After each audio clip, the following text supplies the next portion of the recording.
Delighted to have you with us. 66 degrees at game time. Cloudy skies. The lights are on. A sparse crowd on hand. They're averaging 18,000 per home bait. Ricky, first ball swinging, a three-quarter swing, chopped to third. One pitch, and Alicea throws him out across the diamond to Mike Sweeney. Red Sox will not see anything overpowering from Chris George. His fastball about 88, 89 miles an hour. He'll throw it straight. He'll cut it. Curveball, slider, and also a changeup. Unusual to see Ricky chase the first pitch like that. And some boos for Johnny Damon, the former Royal. Left last year and went to Oakland. Now on to the Red Sox as a free agent. And off to a .288 start for Boston. A homer and 6 runs batted in. Johnny looked at ball one.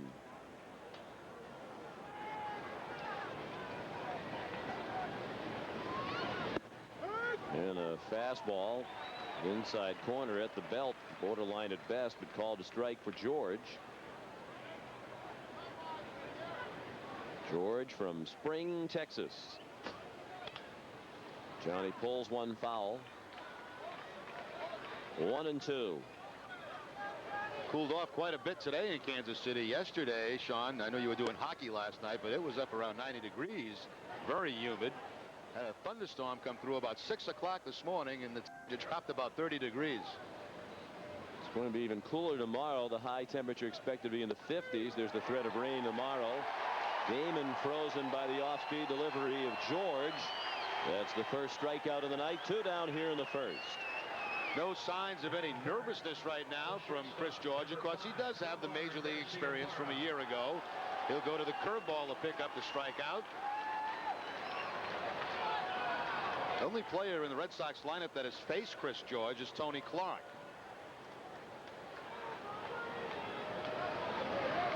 Now Nomar Garcia-Parra looks at a ball outside. Nomar hitting .280. An on-base percentage of .333. 3 homers and 10 runs batted in. Sliced back onto the screen. Nomar has put together a 5-game hitting streak during which he's hit 300, 6 for 20.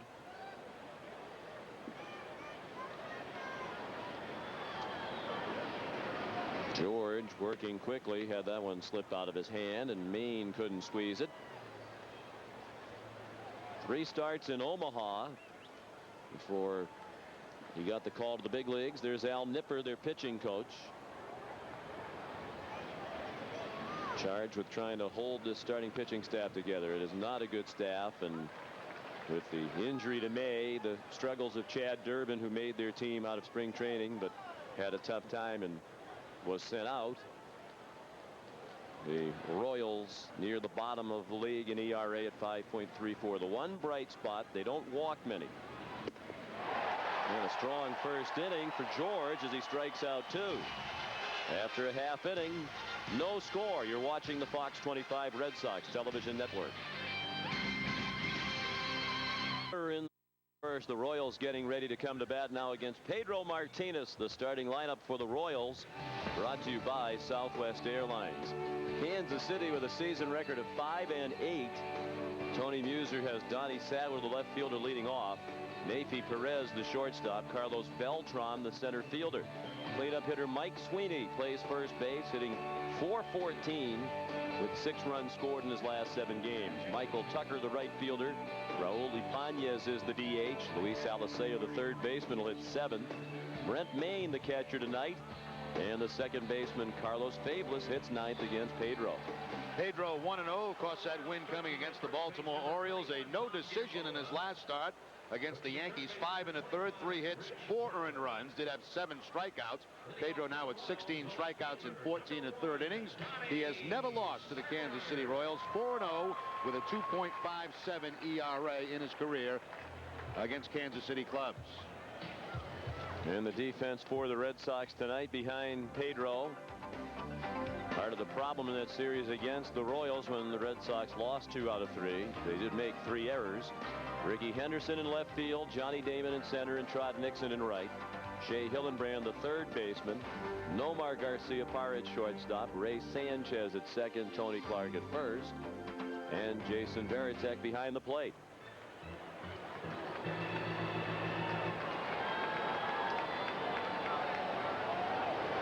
Here's Donnie Sadler.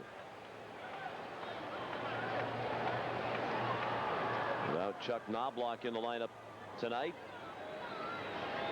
Sadler in there as the leadoff man. And Pedro's first pitch of the night is strike one. Sadler's been up 11 times with 2 hits. He has scored 4 runs. Made the team as a non-roster player out of spring training. Had to spin out of the way of the pitch up and in.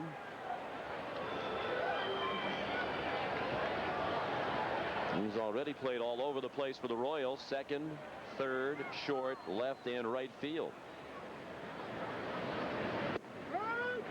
Strike. 1-2. Knobloch got banged up in that series against Minnesota, crashing into the wall. He's been out for a couple of days.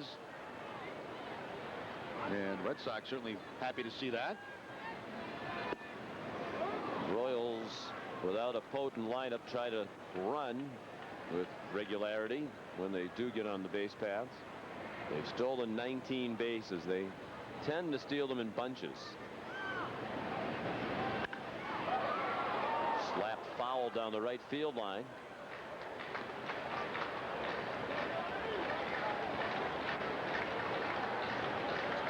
They had 8 stolen bases without being caught in that 3-game series. Ryan Lefebvre, the radio announcer for the Royals, told me before the game tonight, the last 4 times the Royals have come to Fenway, they've lost the first game of each series and then won the next 2 in each of them. The fun fact of the night, Garciaparra throws out Sadler for the first out of the inning. Batting second to shortstop, number 8. Now, things have been going rough for the Royals. You mentioned the starting pitching has not been very good, and they have really struggled offensively. The strongest part of their game has been their running game. They're last in the league in home runs.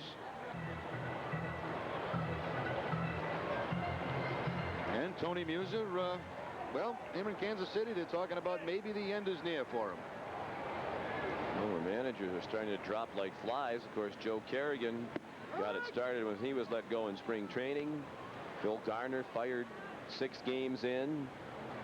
Davey Lopes just let go by Milwaukee yesterday.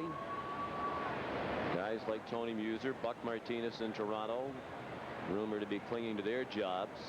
Not a very good pitching staff. You saw those numbers earlier, and the offensive numbers don't give much reason for hope here in Kansas City.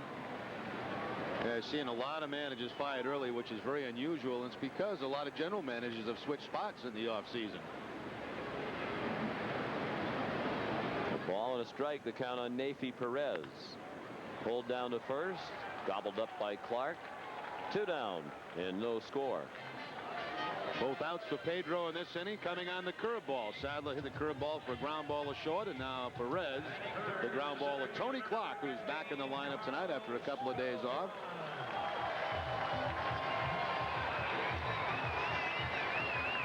Carlos Beltran, the hitter, hitting .244. A homer and 8 runs batted in. It is only homer of the season. A couple of nights ago at Minnesota, it had 4 runs batted in that game. He was their player of the year last year when he hit .306, drove in 101 runs, stole 31 bases. As you can see, it has started to rain here in Kansas City. Talking about a much more significant chance for rain tomorrow night. According to the weatherman, we should be okay tonight. Some light showers, but tomorrow doesn't sound very good. This doesn't look like it's going to last very long. Beltran hits it in the air in center, and pretty well hit. Damon back on the edge of the warning track to make the catch. And each team went in order in the first. After 1 at Kauffman Stadium in Kansas City, no score.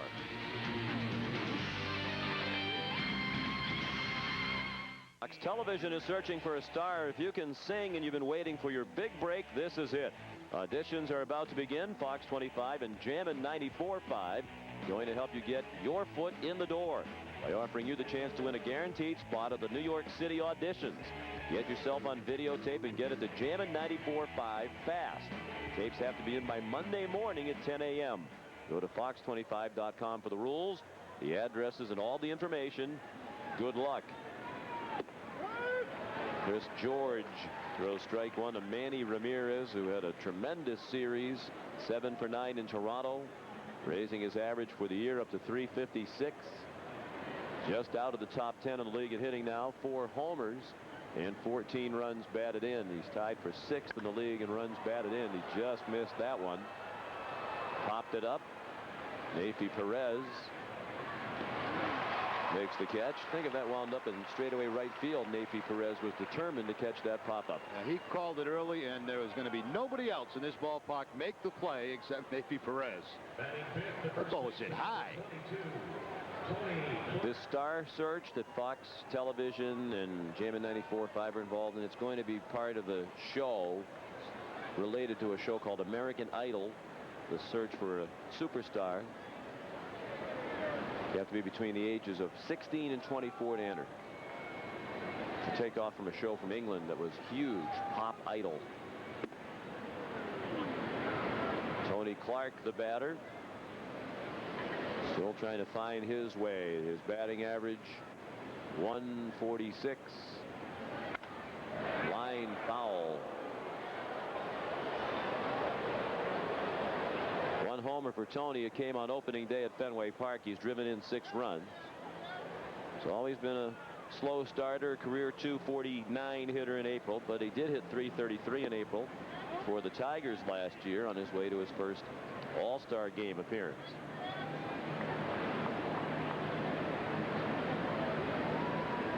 A little downtime in Toronto to regroup, and he smokes one down the left field line into the corner. Should be good for extra bases. It goes through the legs of Sadler, and that won't affect the play. It's a double all the way for Clark. So he's the first base runner of the ball game with 1 out here in the 2nd inning. It's been so long since Tony Clark's had a base hit, 1 for his last 28. You almost feel like asking for the baseball after you finally get one. That looked like a changeup that stayed up about belt high, and Clark with the hard line drive up over the head of Louis Alicea and all the way down in that left field corner. A little bobble there by Sadler, but didn't make a difference. Tony's first extra base hit since April 7th, just his 3rd extra base hit of the year. 2 doubles and a home run. He's in scoring position for Shea Hillenbrand, who takes a strike. Shea was 0 for 4, but did score a run on Wednesday. The 0 for snapped his 12-game hitting streak. It is raining very hard now. And there's a lot of the fans scurrying for cover. The umbrellas popping up.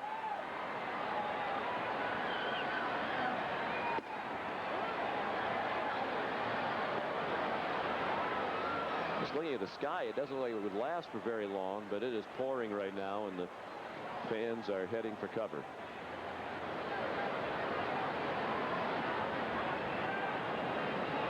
Hillenbrand hit .413 during the streak. The 0 for 4 brought him down to .380.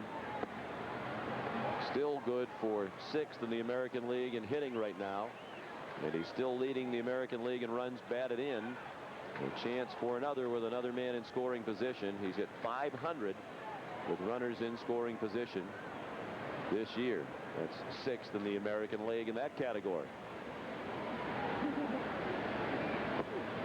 In the dirt, dug out by Maine. 5 of those hits for Hillenbrand with men in scoring position have been home runs.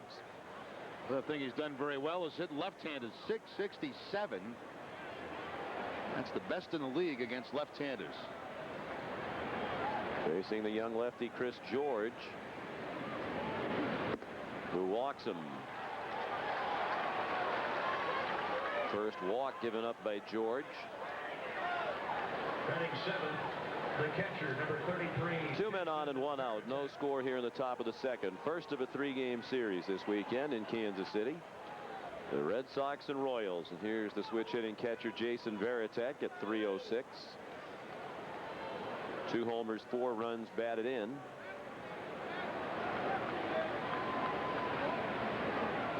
He's hitting .429 this year with men on base.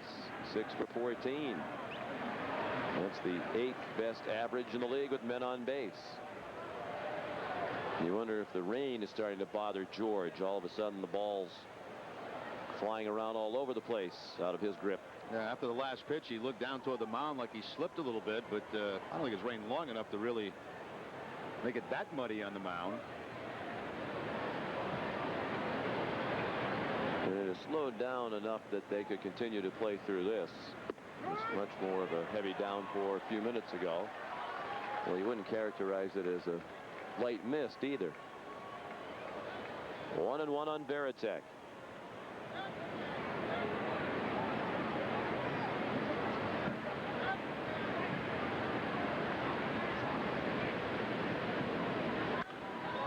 Fouled away. Red Sox offense exploded for 24 runs in the 2-game series at Toronto, as the Red Sox won both games, scoring 14 the first night and 10 more on Wednesday night. The offense, third in the league in batting average, fourth in homers at 5.9, with 20 home runs for the year, and fourth in runs at 5.9. They've hit at least one home run in 11 of their 13 games. And they're trying to remain perfect on the road this season. They're 5-0 away from Fenway Park.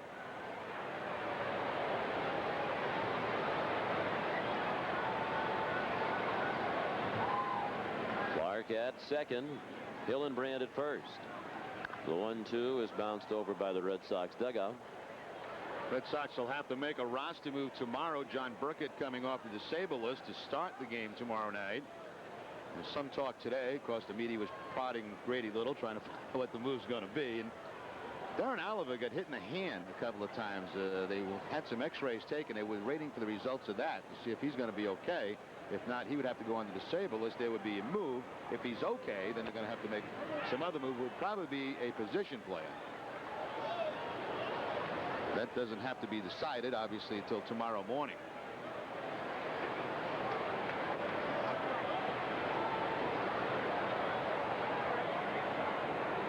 Burkett will be opposed by Brian Ricard, whom the Royals just recalled from the minors. Some back-to-back games in this series. The Red Sox be facing a pitcher just up from minor league baseball. That's the case with Chris George, who breezed through the first inning. Here tonight, struck out 2, Damon and Garcia Parra. And after getting Ramirez on a pop-up to start this inning, Clark lined a double down the left field line, and Hillenbrand walked. Now it's 2-2 on Varitek.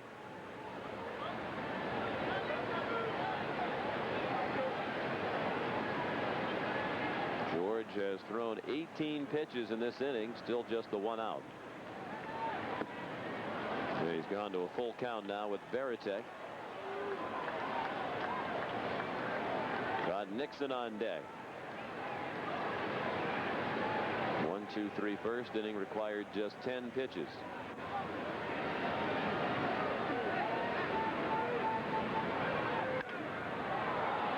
Now to play to the right. Well, it's been a hectic couple of days for you. Back-to-back hockey games with some travel in between. You had to travel early this morning to get here from Toronto to do the baseball game. I see you made a nice transition from hockey to baseball without a problem. I keep wanting to say he shoots and scores. We had the Carolina, New Jersey game Wednesday night down in Raleigh. Flew first thing yesterday morning to Toronto for that game against the Islanders last night, and then first thing this morning to be here. You probably sleep pretty well tonight. I've become Mr. Nap the last few days, with a 5 a.m. wake-up call every day, and having to fly every day and do a game each night requires some rest.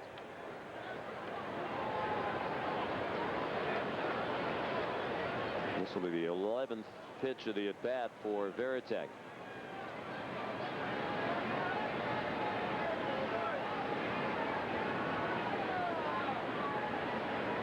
Runners go. Varitek hits it on the ground to short. So moving the runners kept them out of the double play.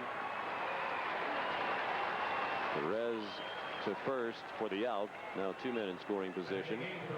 You wonder in that situation, though, Jerry, does the movement of the runners increase the likelihood that Varitek, or whoever the hitter is in that situation, might swing at a borderline pitch to protect them? Or are you going to swing anyway with 2 strikes on anything close? I think you're protecting on anything close anyway with the 2 strikes.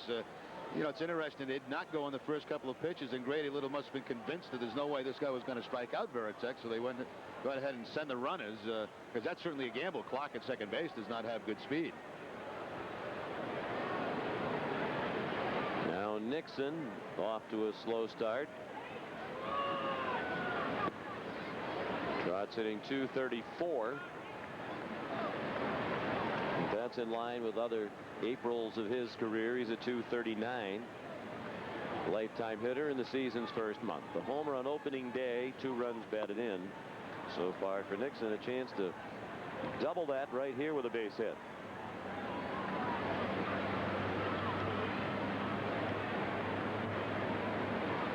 Trott's put together a 4-game hitting streak, has just 1 hit in each of those 4 games. He started in right field in every game for the Red Sox this year.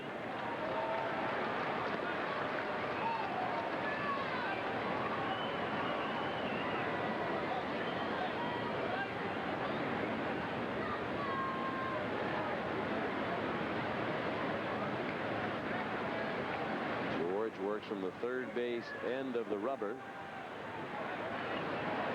Missed low. I would think that would make it slightly less uncomfortable for a left-handed hitter, Jerry, if they're on that first base end of the rubber with that left-handed delivery.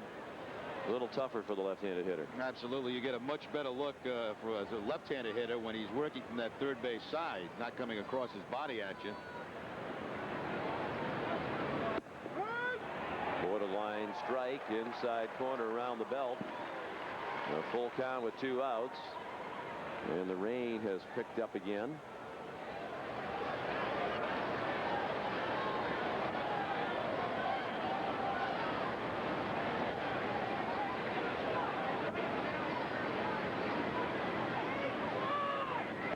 Ball 4. Second walk in the inning. That loads the bases for Ray Sanchez. You can see how hard it's raining as Al Nipper trots through the raindrops on his way to the mound.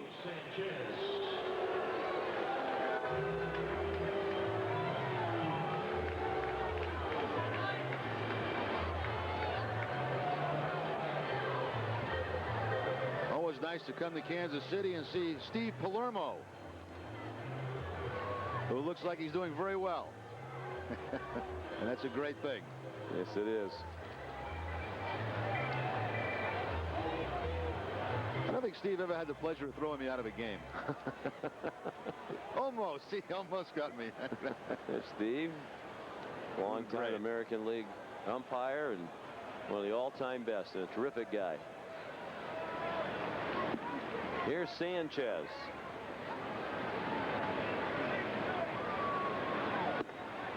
Ball 1. Ray spent much of his career here in Kansas City. Off to a fine start with the Red Sox, hitting .293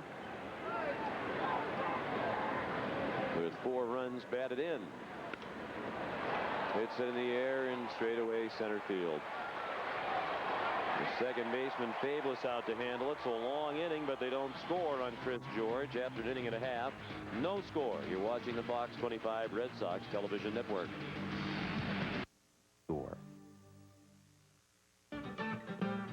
Now is the best time to buy from Best Buy Auto Sales.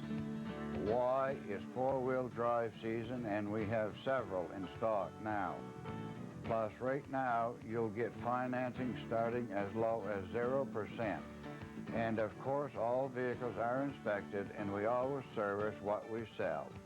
I have said it before, but Andrew says it best.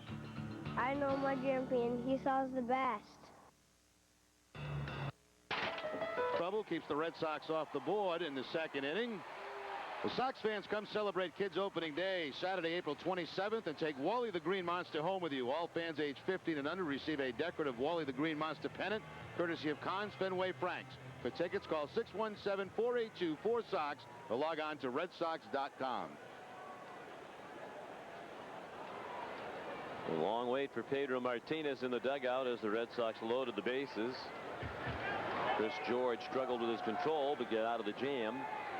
Here's the Royals' best player, Mike Sweeney. Pedro was in the dugout for 18 minutes. His First pitch to Sweeney, a strike at the knees. Sweeney, right where you'd expect him to be, hitting comfortably above 300 at 353. A homer and 8 runs batted in.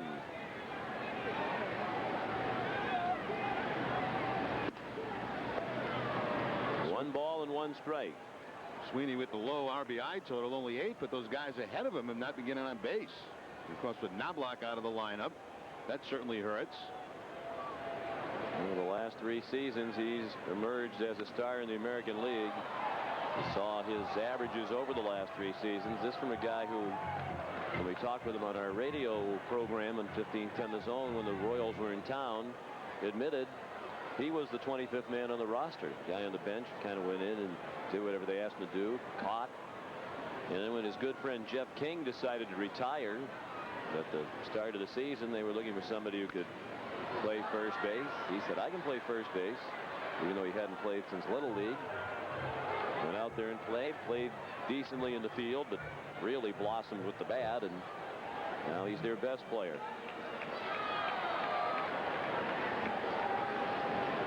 Pedro's ahead of him 1-2.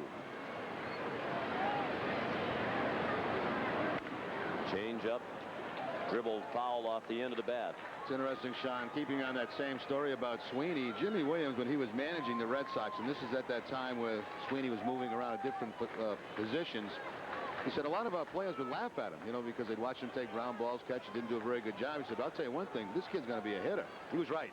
Because he's a nothing but hit.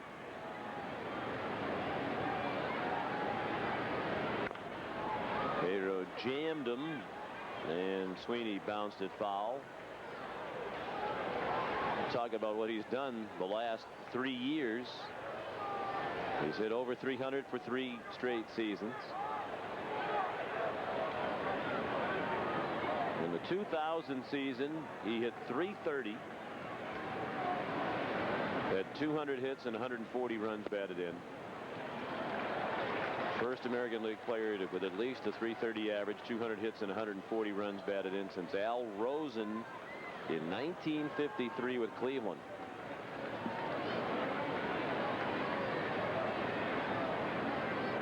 Pedro pitching in the rain. His 2-2 changeup missed. It's a full count.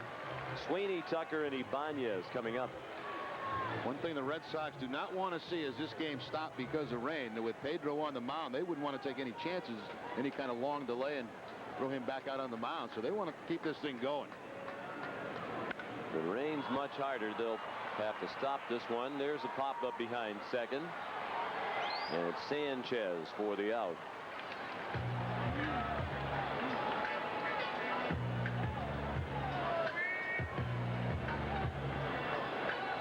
One down here in the Kansas City second.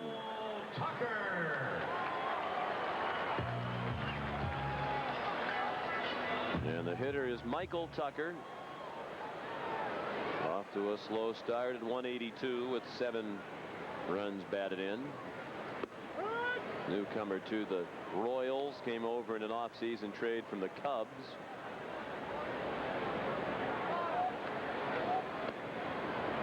The ball 1-1. He had a quiet series at Fenway, was 1 for 13 against the Red Sox. It is really pouring now.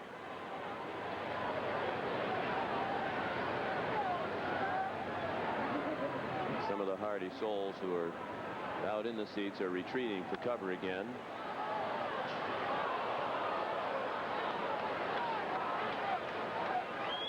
Looks like the ground crew starting to mobilize too down in that bullpen area.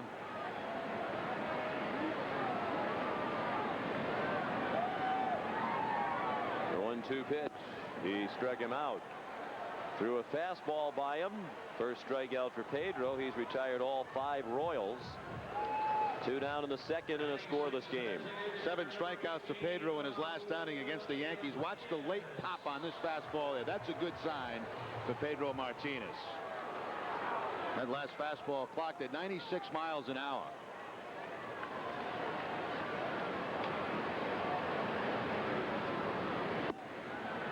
Ball 1 inside to Raul Ibanez, the DH. who has been swinging a good bat here in the early going. .323 average, a homer, and 9 runs batted in. He's second on their team in runs batted in, behind Joe Randa's 11. His only homer of the year was against the Red Sox on April 11th.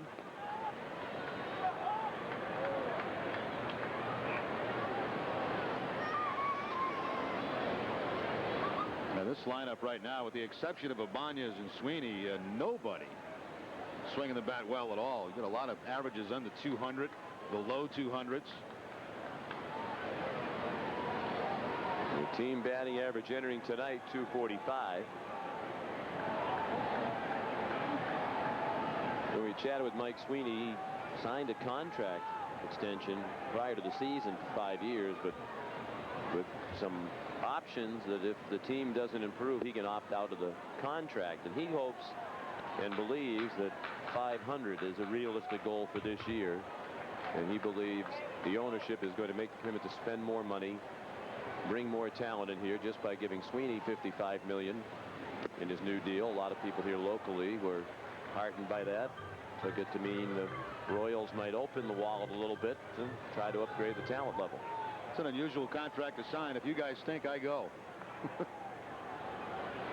He loves Kansas City, wants to stay here, but doesn't want to be here if they don't have any chance to win. So he'll evaluate that as they go along. High fly in left, handled by Ricky Henderson. Pedro's pitched 2 perfect innings after 2, no score. You're watching the Fox 25 Red Sox television network.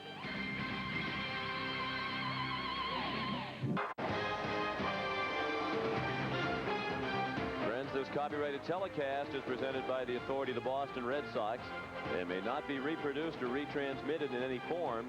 In addition, the accounts and descriptions of this game may not be disseminated without the express written consent of the Boston Red Sox. Well, the ground crew has mobilized behind the tarp now, and with our resident expert in the booth, Steve Palermo, here, he knows all the ins and outs of how the umpires handle these situations, and he tells us they likely know what the weather is that's on the way here, and if there's another downpour, we're probably going to see that tarp on the field. Well, the good signs is they move back there. It's lightened up a little bit. Yes, it has. Skies have brightened a little bit. The rain has slowed to a light drizzle. Chris George to the top of the order, and Ricky Henderson, who hit a chopper to the third baseman, Alicea, to lead off the ball game. George got out of a bases loaded jam last inning. A belt high strike, 1-1. Henderson, Damon, and Garcia Parra coming up.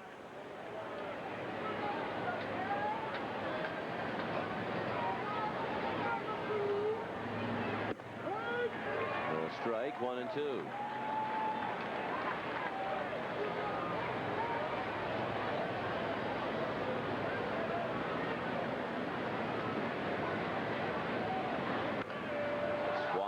Play off to our right. Oh, what a play in the upper deck.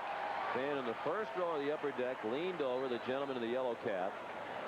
It was just about as high as that railing. He bobbled it. It looked like he was going to drop it down below, and then caught it on the second chance. Stabbed it out of midair. But that souvenir was gone.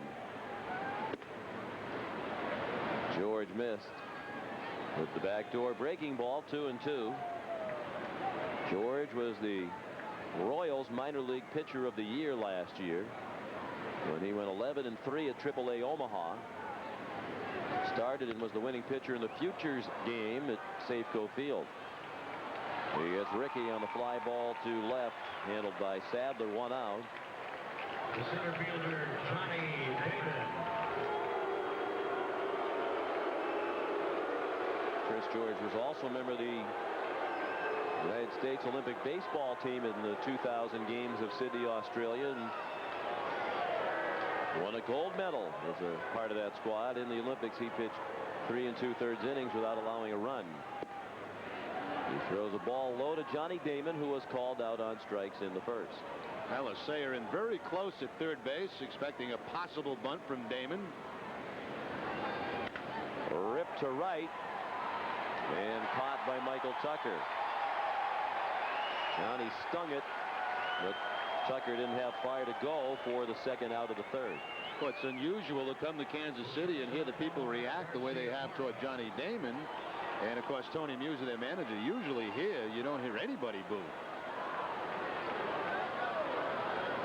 One thing, if we'd like to say in today's parlance, showed Johnny the money, he'd be here. That's right. They wouldn't be booing them. I think any of them, had they been in Johnny's situation, probably would have done the same thing.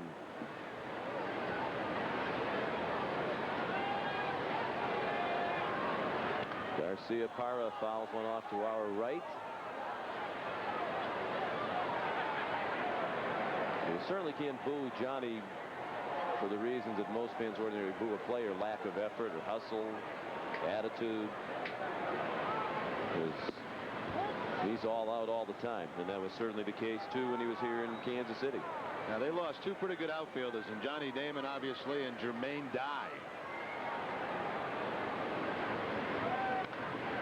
Omar sends another one into the second deck. Well, the rain is just about stopped.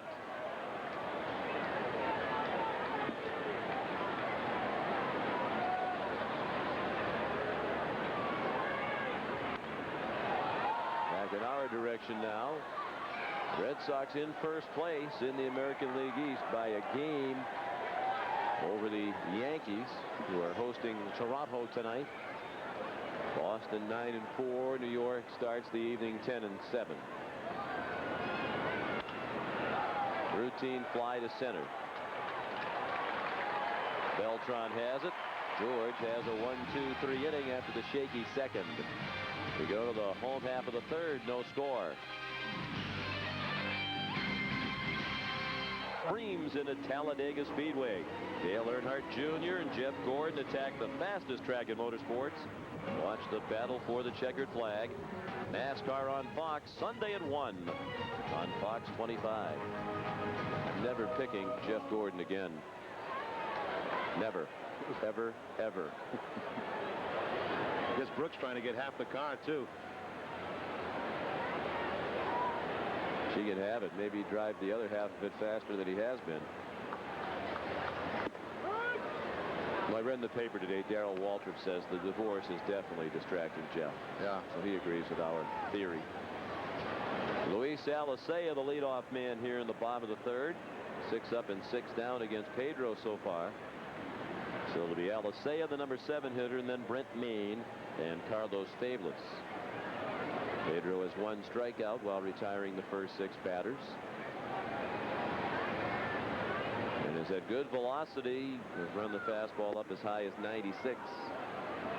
That pitch down and in on Louis.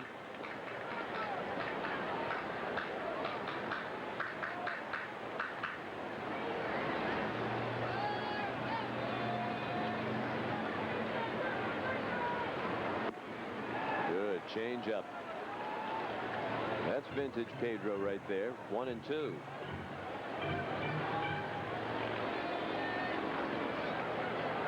Yankees lead Toronto 2-0. They are in the 3rd inning with Mike Messina on the mound against Luke Prokopek. Another good changeup for strike 3. Just by those back-to-back changeups, you can see how much Pedro's improved from the first game. I mean, those changeups in the first couple of outings were staying up about belt high. This is where he's so effective and so hard to lay off for a hitter. See the action on that. It's almost like a screwball. And Jason Varitek felt Pedro made progress in that last outing against the Yankees, even though they scored 4 times in the first inning.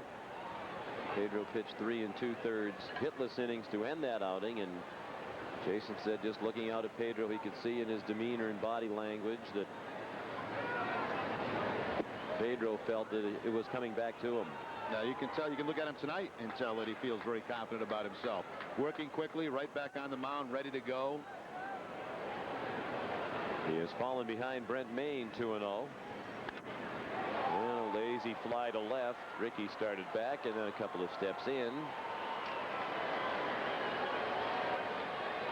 2 down here in the 3rd. Time to check the standings in our NASCAR prediction competition here on Fox 25. Jerry and myself, Brian Daubach, and Trot Nixon. These are the results from last week, the Virginia 500. Trot had the best finish because he picked Tony Stewart, who won the third. Jerry Remy, in a stunning development, had a top 5 finish with Dale Earnhardt Jr. Well, I needed it bad, too. I think that moves me out of the cellar. Yeah, I'm never picking Jeff Gordon again. Was the pole sitter, finished 23rd. Bobby Labonte won the race, by the way. None of us picked him. On the right side, off the bat of Fabulous. Sanchez threw him out. Pedro has pitched 3 perfect innings. After 3-no score, this is the Fox 25 Red Sox television network.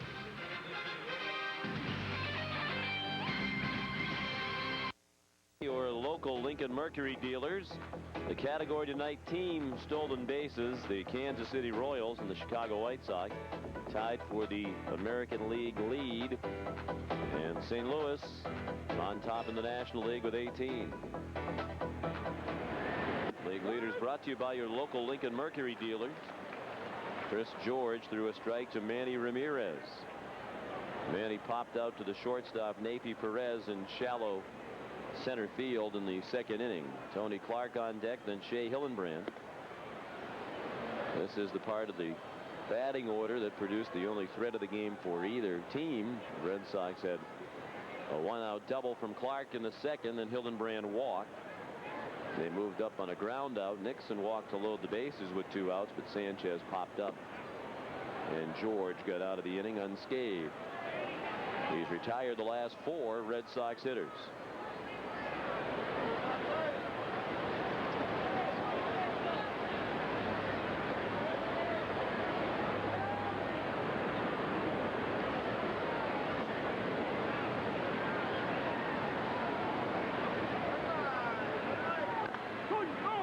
Foul.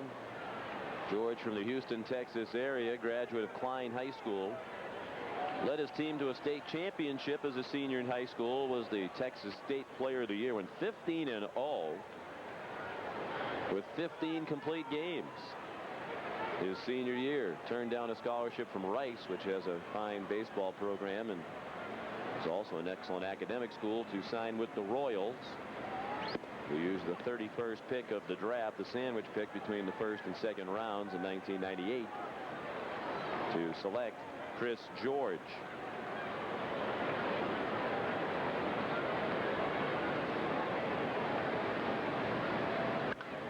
Ripped up the middle, knocked down by the body of George, and he throws him out.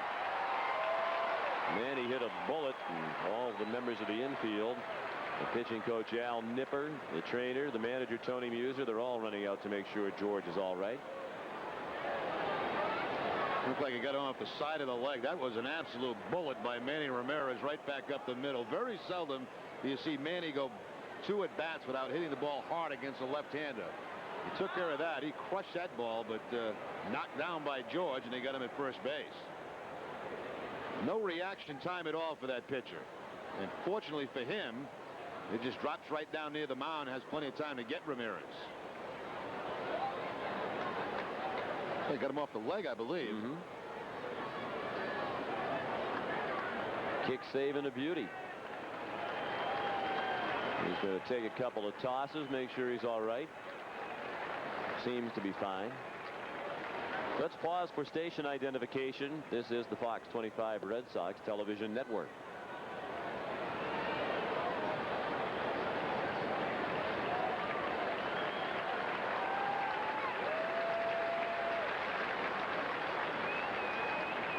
Next batter for the Red Sox. Sean McDonough, Jerry Remy, our producer, Russ Ken.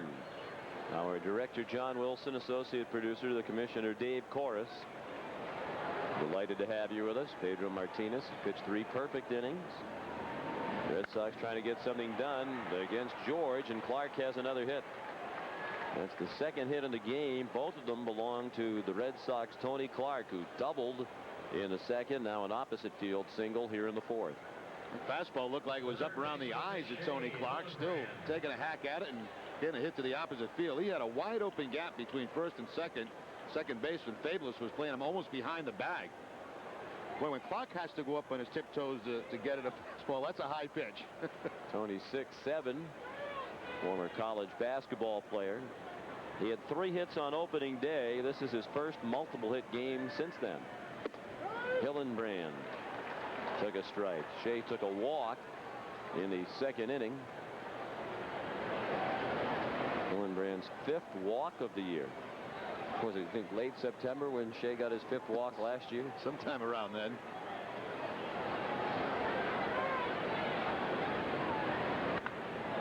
Pulled foul. I think you'll start to see Shea swing at a few more first pitches, because what scouts are seeing is the fact that he is not swinging at the first pitch, and you notice a lot of pitches just trying to get a strike on him now. So it'll be a cat and mouse game all season long.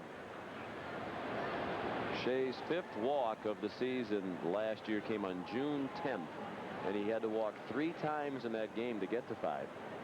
He's at a blistering pace this year. One of those walks that night was an intentional walk. He went into the game on June 10 with 2 walks for the year. He hits a double play ball to second, and they turn it. Fabulous to Perez to Sweeney. That ends the inning. 4-6-3. On to the bottom of the 4th in Kansas City. No score.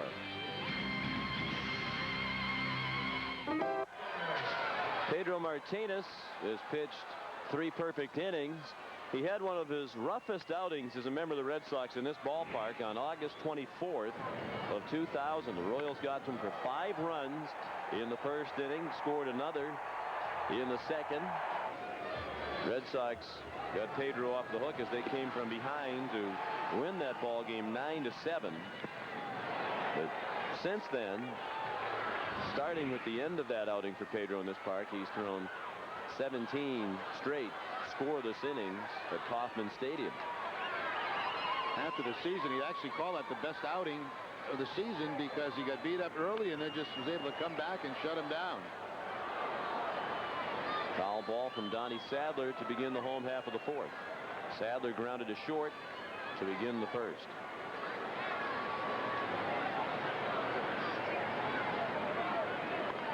Trying to bunt, not a bad idea with his team struggling offensively.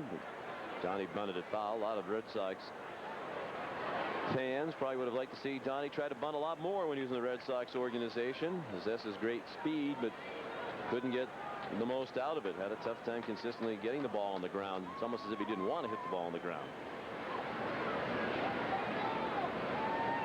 And perhaps he didn't.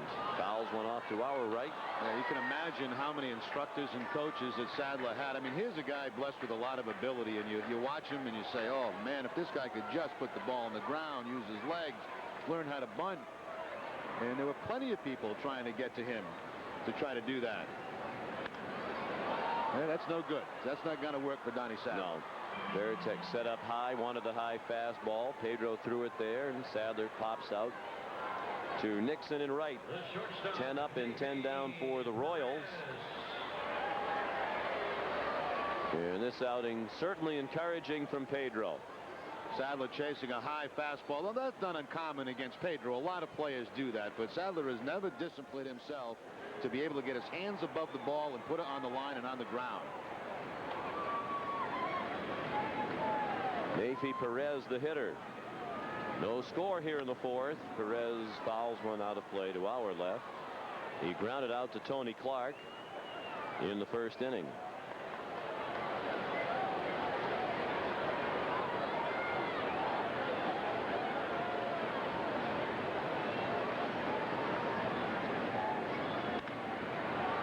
Little lob, shallow left center, and Ricky's there. 2 down. That's the changeup again from Martinez, and once again down below the knees.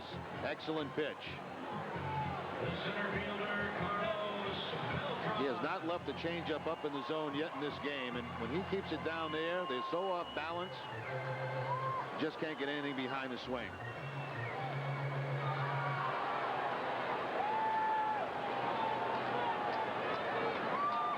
Two outs for Carlos Beltran.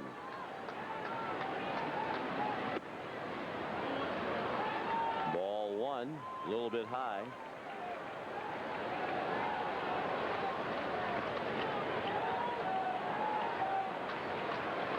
Beltran out on the fly ball to Damon in center field. That ended the first inning.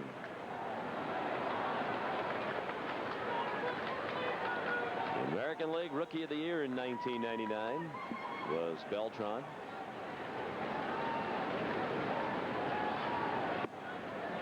Change up low, 2-0.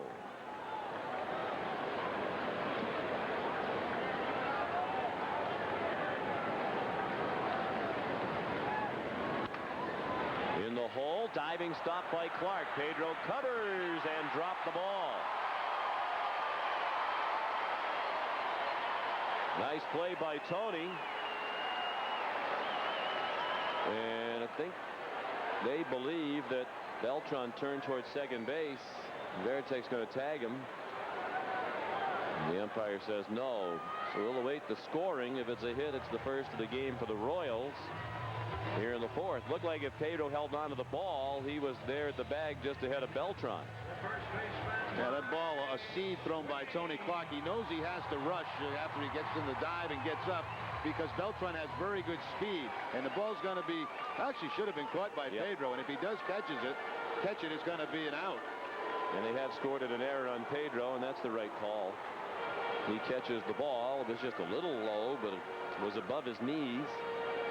Could have and should have been caught. It's an error. Yeah, ideally the pitcher likes that ball chest high, eye high. Is much easier play. When they have to reach down, it becomes more difficult, but still one that Pedro could have made the play on. Pedro's second error of the year.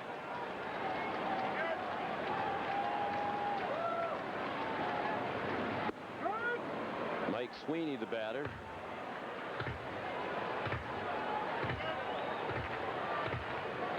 He popped a second in the second.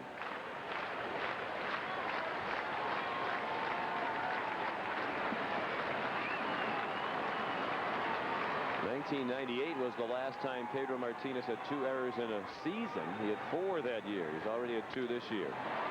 In the air, shallow right center. Damon, a long run. That's a hit. A bloop hit, but the outfield playing deep for Sweeney. The Royals' first hit comes with 2 outs in the fourth. And that's another hitter up there. That ball's caught because the outfielders wouldn't have been so deep because it was Sweeney, Damon, and Nixon playing deeper than they normally do. Yeah, right toward the end of the bat, too, for Mike Sweeney. That ball away from him toward the end of the bat, and he'll just drop it in front of Johnny Damon. You notice how deep Damon was playing because of Sweeney. Johnny usually plays a pretty shallow center field. Now a chance for the Royals to take the lead. They put 2 men on with 2 outs. Their first 2 base runners of the night. Michael Tucker, the hitter. Pedro struck him out swinging in the second.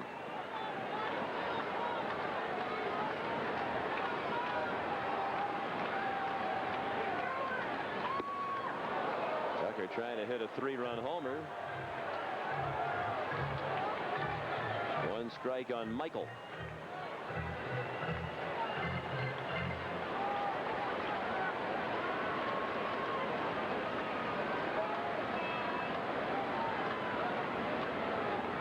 Second go-round for Tucker with the Royals. He broke into the big leagues with them. Foul ball 0-2. That was back in 1995. He's a former first-round pick of the Royals. They traded him to the Braves in the deal that brought Jermaine Dye to Kansas City. Then Tucker went on to Cincinnati and the Chicago Cubs. 2 strikes, 2 outs. Always have to be aware of the double steal. You don't need the speed at first base. You need it at third base, and that's what they have out there. If you're going at first base, you've got to stop. 55th pitch of the night from Pedro. Strike 3, a foul tip on a change-up away. The 3rd strikeout for Pedro, and it ends the inning. The Royals strand 2 after 4. No score. You're watching the Fox 25 Red Sox television network. Michael Tucker, a big one for Pedro. It got him out of the jam, but it's also a milestone. Career strikeout number 2,000 for Pedro Martinez with the 3 tonight. He's the 8th active pitcher to reach 2,000 Ks in his career, joining Roger Clemens, Randy Johnson, Greg Maddux, Chuck Finley, John Smoltz, Kurt Schilling, and Kevin Brown. More than half of those strikeouts have come with the Red Sox.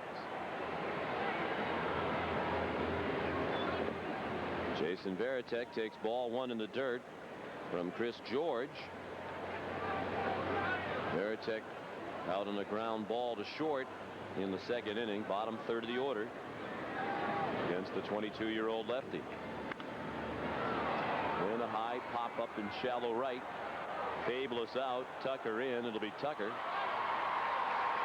One out in the fifth. We talked earlier about Chris George. It's a young left-hander that the Royals are very high on, and they really did not want to have to call him up this early in the season. They felt like after last year, maybe had to rush him at the big league level. They wanted him to get some experience and confidence at AAA, but injuries have hurt them, plus some poor performances, so they were forced into making the call. He's pitching a very nice game tonight. He's had excellent control. 40 of his 66 pitches. 4 strikes. The only inning he struggled in his control was the second, when he walked 2 during a rather significant downpour. The rain has ended. Todd Nixon walked. He drew one of those 2 second inning walks. Ray Sanchez on deck. Crushed but foul. That's what I would do if I was Todd Nixon. Trott's had trouble against left-handers, and I think it's because he approaches them the same way as right-handers. He takes a lot of pitches. Left-handers look for the ball middle in until you get 2 strikes and try to clear it out of there.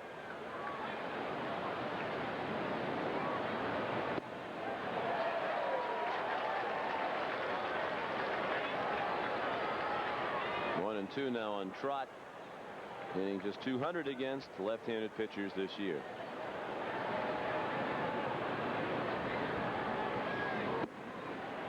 Down and in, 2 and 2. It's amazing how many mistakes lefties will make to left-handed hitters on the inside part of the plate early in the count. Now you get to 2 strikes, it's a different story. You got to try to cover the whole plate.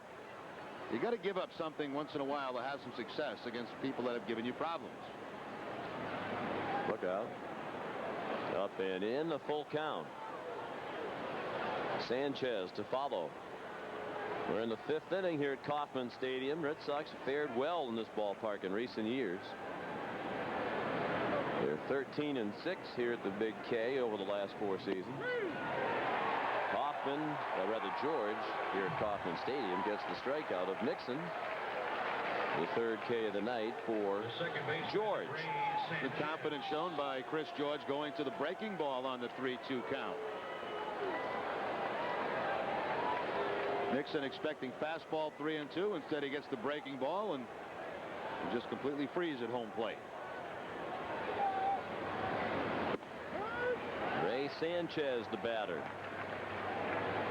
Former Royal, left here last year when he couldn't agree on a contract extension.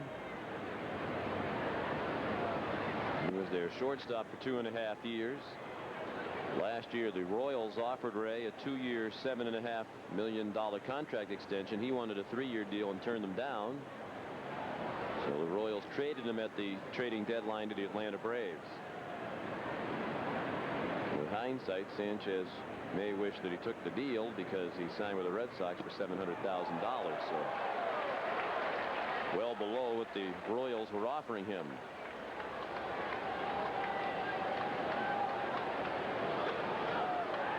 One and 2 the count.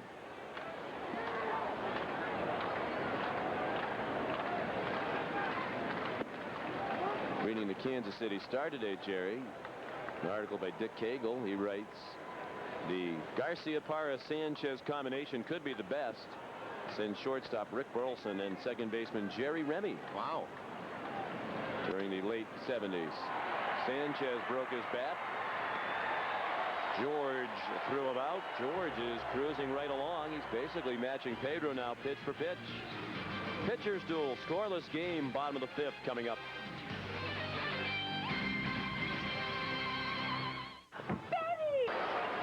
Chris George has allowed just 2 hits, both to Tony Clark. The Royals have 1 hit, a bloop single by Mike Sweeney off Pedro Martinez. Pedro has not issued a walk. He has struck out 3 to give him 2,000 career strikeouts. We'll face the 6, 7, and 8 hitters here in the 5th inning. Raul Ibanez, Luis Alicea and Brent Maine. Pedro's had a good changeup all night, and Ibanez was out in front of it for strike one. He flied to left in the second inning. The former Seattle Mariner pulls that one foul into the seats on the right side.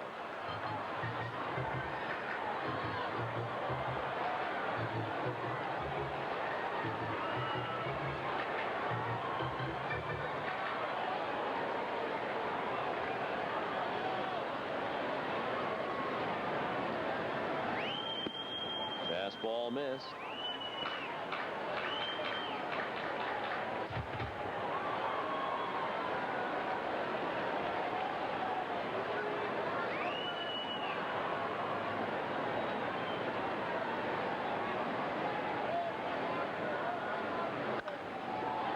To left field again, and Ricky has room. One out. I'd have to say, Sean, this is the best control that Pedro has shown in any one of his outings with all of his pitches. Now, we haven't seen many curveballs in this game. He hasn't needed it. Basically, fastball changeup.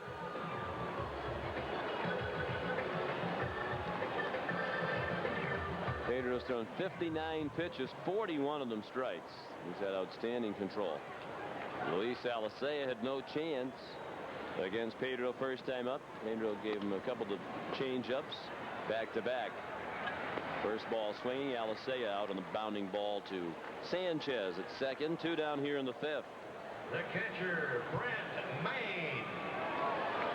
Game 2 of the series tomorrow night, 7 o'clock Eastern time. John Burkett makes his first Red Sox start against Brian Ricard, the former Tampa Bay Devil Ray, just recalled from the minors by the Royals. At 7 o'clock here on the Fox 25 network tomorrow night from Kansas City. Brent Maine fly to left in the third. Burkett tomorrow night is supposed to go somewhere 50, 55 pitches, and depending how soon that comes, you may see Tim Wakefield follow him.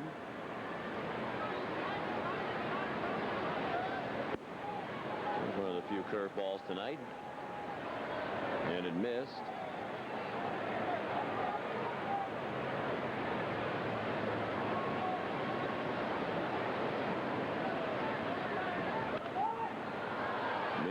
Fouled it back, and he's in the hole. 1-2. Pedro's arm angle certainly much different in his last couple of outings than it was on opening day. He was much more over the top, almost feeling his way through that game. Now it's the same angle that Pedro's thrown since he's been with the Red Sox. Fastball. Maine just did get a piece of it. Yankees still lead Toronto 2-1 now. They're in the fourth. Kopech and Messina the starters. 1-2 pitch. He struck him out with another fastball. A 1-2-3 inning. Pedro's retired 4 in a row. He's fanned 4 tonight after 5. No score.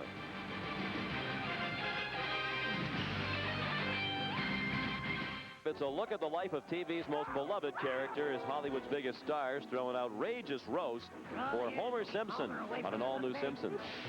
Then at 8:30, the boys have a perfect scam to pick up girls. But will they get caught in the perfect lie? It's an all-new Malcolm in the Middle. The fun starts Sunday at 8 on Fox 25.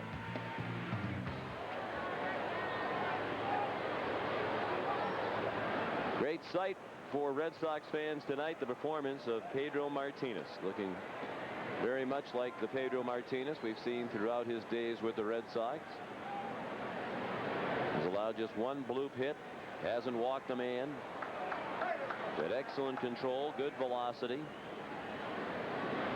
They shut out the Royals through 5, but Chris George has blanked the Red Sox as well on just 2 hits, both belonging to Tony Clark.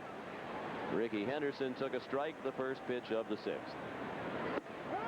And strike 2. George doesn't really overpower anybody.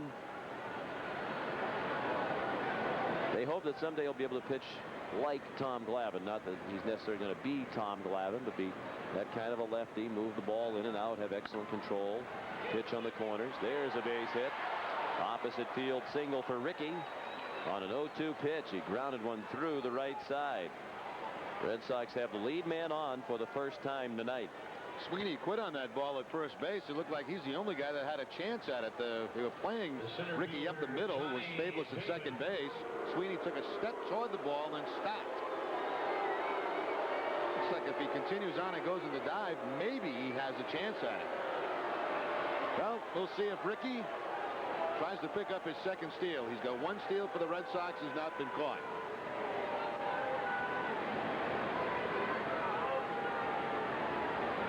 Ricky's now put together a 5-game hitting streak. He's contributing just about every time he plays. Damon turned the bunt. I think it hit him.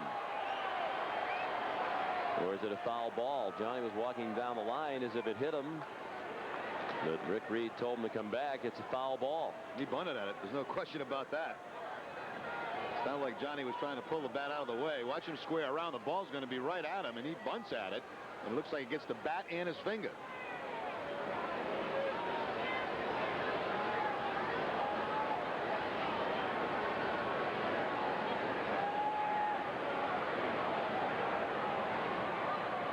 You get the feeling Grady is not going to argue very much this year? I don't think so. He's not the kind of guy that gets excited. You know, he's going to go out and protect his players when he has to. Very low-key. Damon looking down at Mike Cubbage. The finger probably still hurts. Lucky he didn't break it. Henderson held by Sweeney. The third baseman Alicea well in on the grass. Ricky, the all-time leader in stolen bases. 98 of them against the Royals.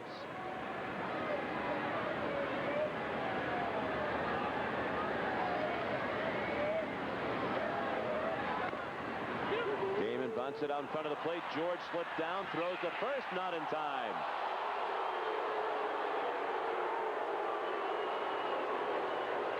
Tough break for the Royals as George, on this damp grass, slipped after fielding the bunt. Yeah, not a real good bunt, but you'll see right here as he's going to make the play, just falls down. And of course, with Johnny Damon's speed, even though he reacted very well and got the ball to first base in a hurry, not in time to get Damon. Interesting to see the Red Sox bunting there. You had the left-handed Damon. Apparently, Henderson not seeing Chris George, the pitcher, not sure of the move. They go to the bunt instead of the steal. Johnny's still being bothered over there at first base, but where he got hit on that bunt attempt. Meanwhile, Brent Mayne, the catcher, out at the mound to chat with George. The Red Sox with a chance to grab the lead in a scoreless game in the 6th inning. The first 2 men are on, both with excellent speed. Henderson at second, Damon at first for Garcia-Parra, who has struck out and fly to center.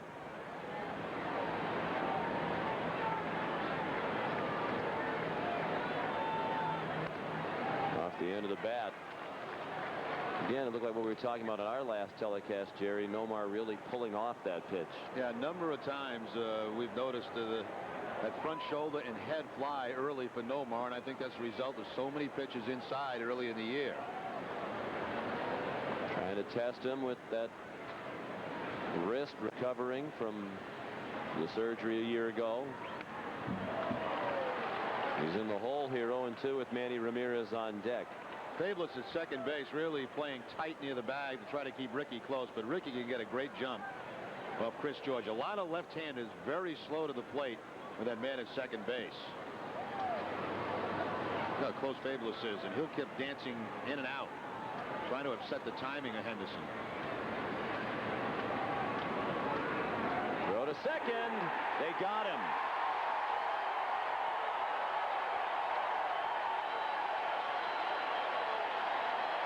He was going, Sean. He had a step toward third base and perfect timing between George and Fables on the pickoff attempt. Watch Ricky take that step towards third base right there, and that's going to be enough to get him. That's why Fables was playing so close to the bag. Well, a big first out of the inning now, just a runner at first and 1 out. Garcia-Parra sends it out of play to the right.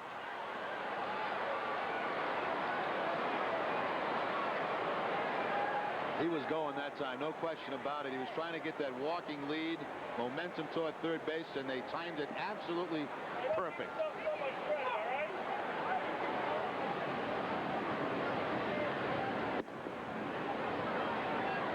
Ball too high. Looked like a slide step that time from Chris George.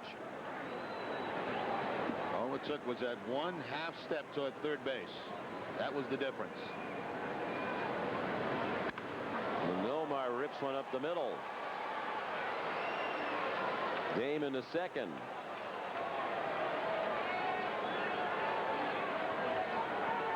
Nomar now has a 6-game hitting streak with that base hit.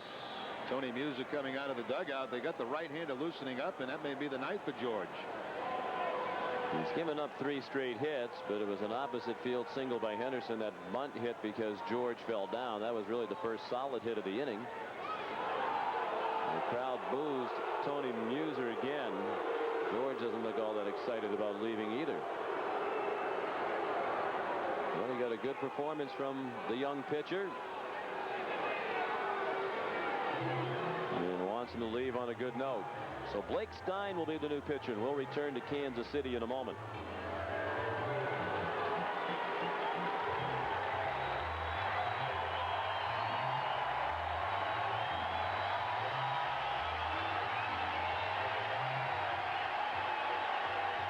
Very nice outing by the 22-year-old lefty, just up from the minors, Chris George. He went 5 1/3 innings without allowing a run, although he is responsible for the 2 runners on base. He gave up 5 hits, walked 2, struck out 3.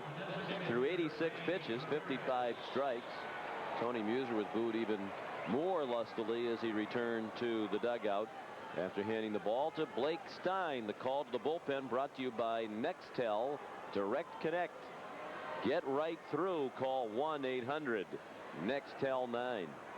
Stein trying to improve on his last outing a couple of days ago against Minnesota. A 1/3 of an inning and 5 hits, 4 earned runs in that ball game. Overall, this will be his 6th appearance. I think what fans don't know is that Chris George just worked 3 innings of relief a couple of days ago down at the minor league level.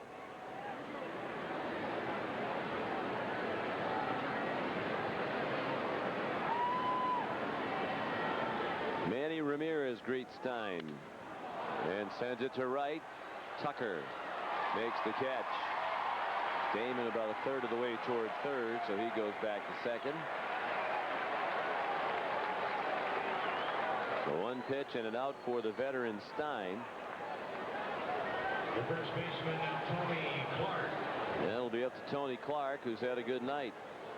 He's broken out of that prolonged slump with a 2 for 2.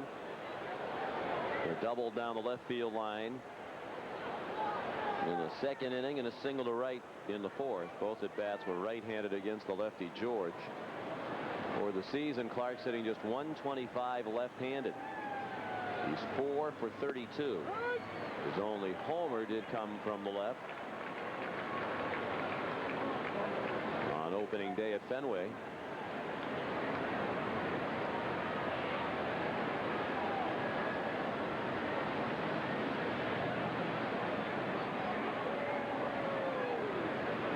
The 0-1 from Stein, fouled away.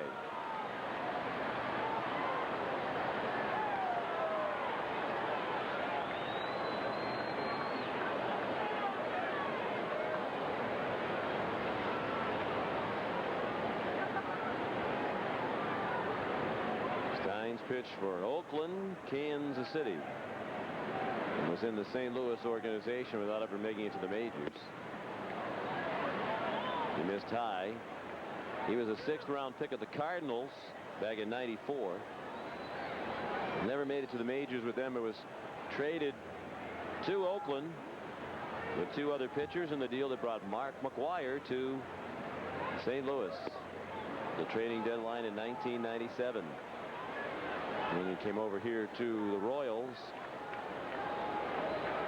from Oakland in the trade that sent Kevin Appier to the Athletics at the deadline in 1999. He was 7-8 last year for the Royals, dividing his time between the starting rotation and the bullpen. And he's gone to a full count with Tony Clark. Shea Hillenbrand on deck.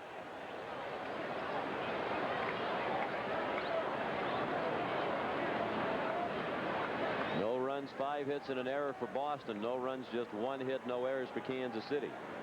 3 of the 5 Red Sox hits have come in this inning. The payoff pitch with the runners going. A foul ball.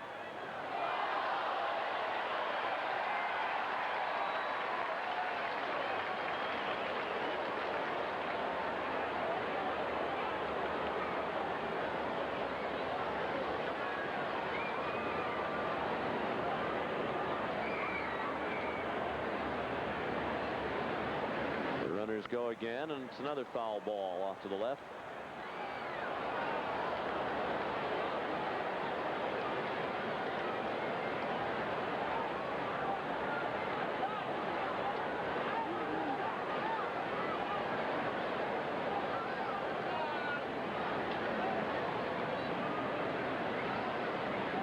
Damon the runner at second and Garcia Parra at first. They're getting their sprinting in. Third time they've run on a 3-2 pitch that Clark has fouled back.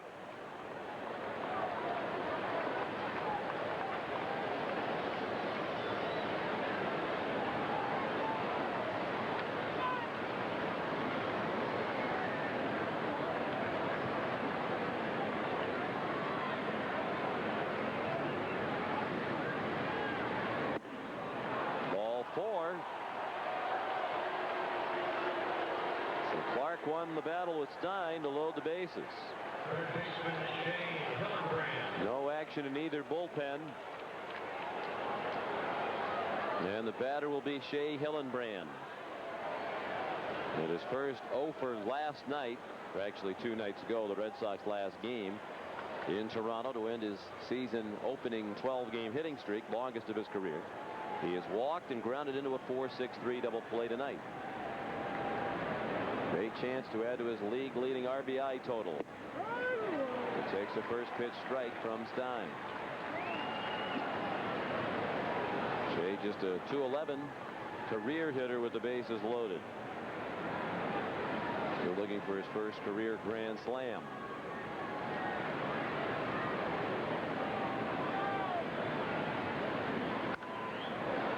Out of play to the right. Yeah, Blake Stein has a very good fastball. That one about 93 miles an hour. Inconsistency has been his main problem. That guy's got a pretty good fastball too. He's been in the dugout 23 minutes now while the Red Sox have been batting. Red Sox have had some long innings at the plate without scoring. They'd like to change that right here. The 0-2 outside. Stein gave up 3 grand slams last year.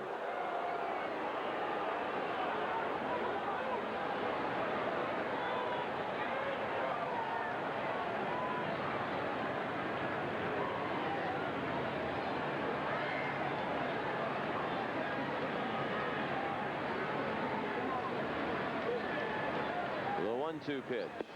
Outside and low.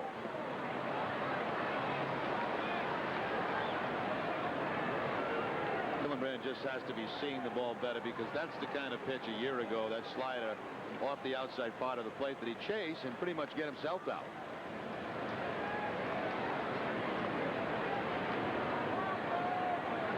The 2-2 pitch in the dirt, blocked by Maine. Very nearly threw his legs to the backstop. There's not a lot of room back there. It got by Maine. The backstop isn't far away. I don't think Maine knew what to do on that. Try to catch it, block it, backhand it. Fortunately for him, it just dropped right in front of him. Yeah, if you're a runner at third, you're right, Sean. You got to really make a split-second decision, because there's not that much room behind home plate. Shea's had 1 bases loaded walk in his career. Here's the 3-2 pitch. A high chopper to third. Alicea, foul ball. And a good thing for Louis that it was. Hillenbrand would have been safe. Yeah, everybody would have been safe. And, you know, it's funny, on that kind of play, everybody looks to the third base umpire, but it's not his call. It's the home plate umpire's call till it gets by third base. Then it becomes the third base umpire's call. And right away, Rick Reed made the foul call. That's true along the first base line as well. Anything between the plate And the bag is the call of the home plate umpire. Damon is the runner at third. Garcia Parra at second. And Clark at first. Tony's been on base 3 times tonight. Hillenbrand fell behind 0-2. Has worked the count full. The second 3-2 pitch. Hit in the air in right center field and well hit. That ball is off the bottom of the wall of the fly, and it caroms back over the head of Beltran. It's a triple for Hillenbrand that drives in 3. He continues his phenomenal start, and the Red Sox lead 3-0.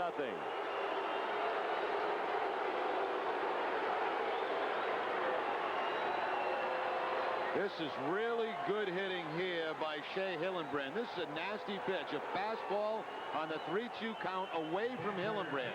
Outside part of the plate and down. And he stays right on it and drives it deep to the opposite field. He'll pick up his 18th, 19th, and 20th RBI on this young season. 2 of those runs charged to George. He gave up 2 runs in 5 in the 3rd innings. 1 run charged to Stein. He's responsible for Hillenbrand. The Bluebirds out. Undoubtedly more directed at Tony Muser than at Stein. Now Veritek, a broken bat lob caught by the second baseman Carlos Fablis to end the inning. But the Bluebirds let Tony Muser know they don't like the fact he took the starter out of the ball game. 3-0 Red Sox. Pedro now working with the lead. It was brought to you by Budweiser. With the crisp, clean, refreshing taste you'll find in no other beer. This Bud's for you. Greg Maddux scheduled to pitch tomorrow for the Atlanta Braves. He left his start on Wednesday after 1 inning with a bad back. But he is scheduled to pitch tomorrow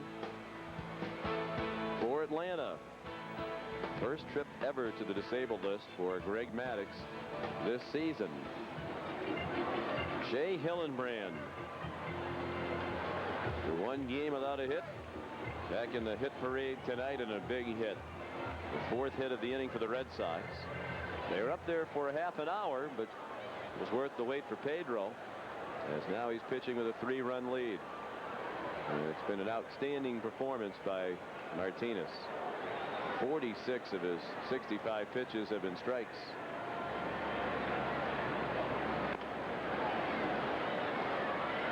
Carlos Fablis, the number 9 hitter, chased the first one and nubbed it foul off third. Hillenbrand now with 20 RBI. That leads the American League. Paul Konerko of Chicago is second in the league. He has 16.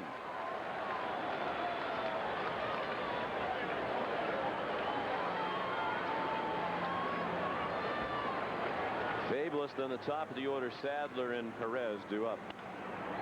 Line to right, and it's Nixon with the diving catch.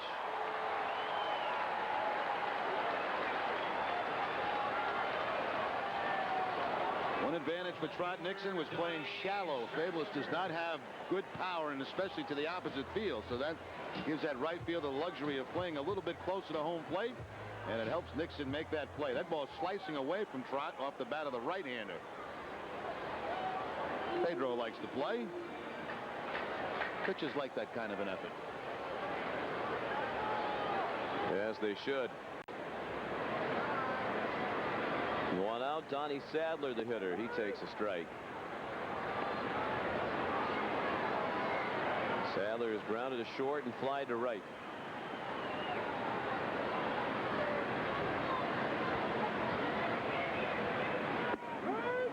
Strike 2. Donnie spent most of his career in the Red Sox organization. Their 11th round pick in 1994. Made it to the majors for the first time in 98. And he's gone on 3 pitches. 5 strikeouts for Pedro. 2 down here in the 6th.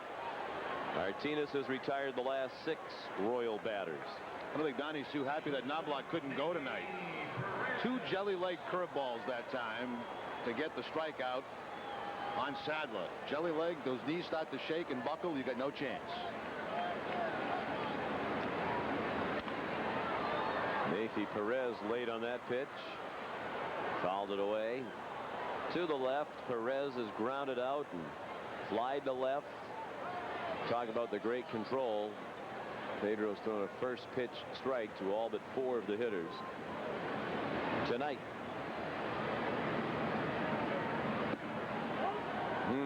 Close, but a ball.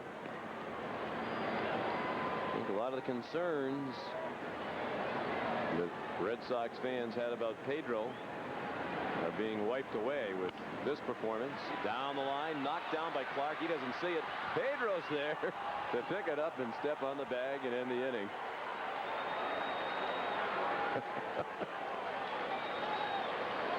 Clark knocked it down. It wasn't very far from the bag, but Tony couldn't find it.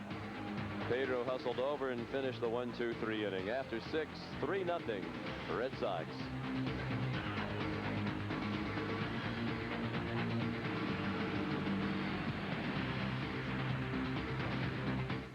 Sox as we go to the top of the 7th. Pedro happy about that last play. Well, the official 2002 Red Sox magazine provides fans with features on this year's team and members of the 1967 team. Nostalgic stories of Fenway Park's 1912 season. A color poster suitable for framing, puzzles, and much more. To receive all 6 in-season issues, send a check or money order for $25 to Red Sox magazine, 4 Yorkie Way, Boston, Mass. 02215. He finished? That's all I got right there. That's all you got right there. Puzzles, huh? I'm glad he didn't swing at the first pitch. Yeah, there are puzzles in that. Love puzzles. How old are you generally when you stop doing puzzles, though? Seems like, whoa. High fly ball to right. Nixon just got a little bit under that. 1 out. Trot 0 for 2 with a walk. I'll let you.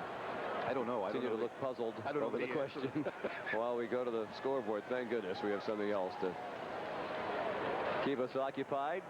The scoreboard brought to you by your friendly New England Dodge dealers. The Yankees lead the Blue Jays 5-4. Carlos Delgado has homered in that game for Toronto. Blake Stein pitching to Ray Sanchez. Devil Rays and Orioles tied at 4.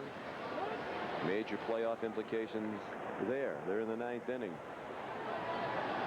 The Tigers break up the Tigers. They lead the White Sox 7-1 in the 6th inning. Oscar Salazar homered his first major league home run, and Carlos Lee has hit one for Chicago. Twins got 4 in the 4th. They're now leading the Indians 11-0. They got 6 more in the 5th. Kyle Loesch working on the shutout. Later tonight, the Angels and the Athletics. Jared Washburn against Mike Fury, just recalled from AAA Sacramento. And the Rangers and the Mariners, Kenny Rogers and Paul Abbott. 3-1 now on Sanchez. National League final from the afternoon. The Cubs beat the Reds 5-2 at Wrigley. Sanchez to center. Beltran, the catch. 2 down. The rest of the Dodge dealers scoreboard in the National League. The Expos leading the Mets 5-3. They've gone to the 9th inning. Lee Stevens, a 3-run homer in that ball game. They've had rain issues in Pittsburgh tonight. Now they're playing into the 3rd inning, and the Pirates lead 1-0 on a Brian Giles homer. Braves and Marlins in Atlanta tied at 2. Lance Berkman has hit another home run. He's off to a tremendous start. Rickey takes a ball. The Brewers, playing for interim manager Jerry Royster, lead the Cardinals 4-1. Mike Timlin, first start since his rookie year back in 1991. The Giants and Astros playing in Houston. It's 2-1. San Francisco. Ivan Hernandez against Shane Reynolds. The Rockies and Diamondbacks in a few minutes. Denny Nagel and Todd Stottlemyre. And the Padres and the Dodgers, Brian Lawrence against Hideo Nomo. That's the scoreboard, brought to you by your friendly New England Dodge dealers. Breaking ball from Blake Stein missed. 2-1 on Ricky Henderson, who singled last inning, was picked off second.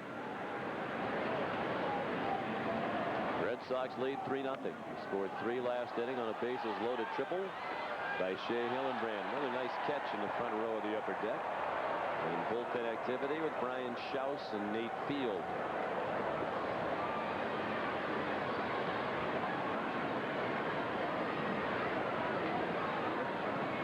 sure you can envy Al Nipper in this job, trying to make the most out of this pitching staff.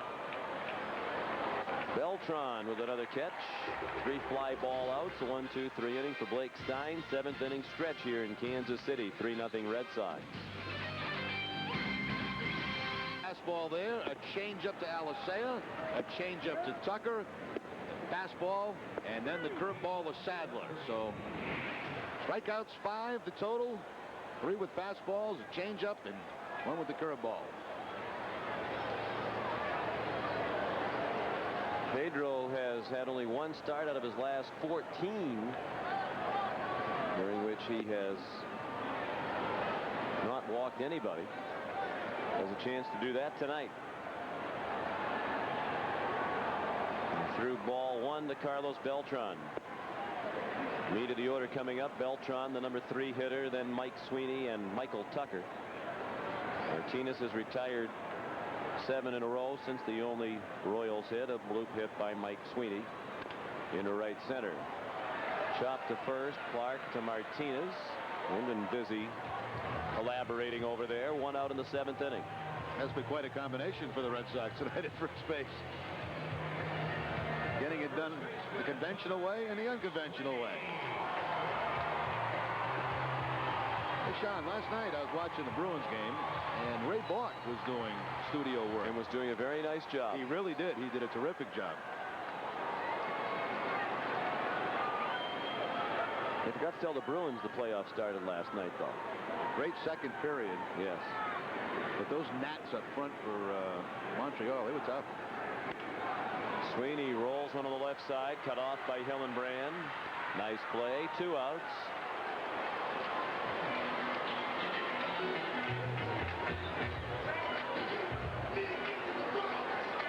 Tony has ever been a classier person to play professional sports in Boston than Ray Bork. Just a tremendous person, in addition to being one of the great players of all time in the National Hockey League. When's your next hockey game? Tomorrow morning? For the Bruins? For you. Tuesday. Tuesday. I'm here with you tomorrow. I thought you'd probably fly and do it tomorrow afternoon and come in and do the night game. We have Tuesday and Wednesday back for New Jersey and Carolina. A strike. 0-2 on Tucker, who has struck out twice already. So speaking of hockey, a chance for the hat trick here for Tucker. Got a piece of it. Still throwing in the mid-90s, low to mid-90s. Martinez, 93 miles an hour.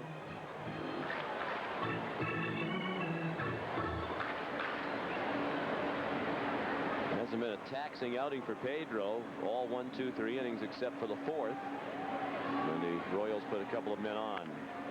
Breaking ball, and he hung it high, too high for Tucker to do anything with it. He chops out to the second baseman, Sanchez. Take a deep sigh of relief, friends. Pedro is back.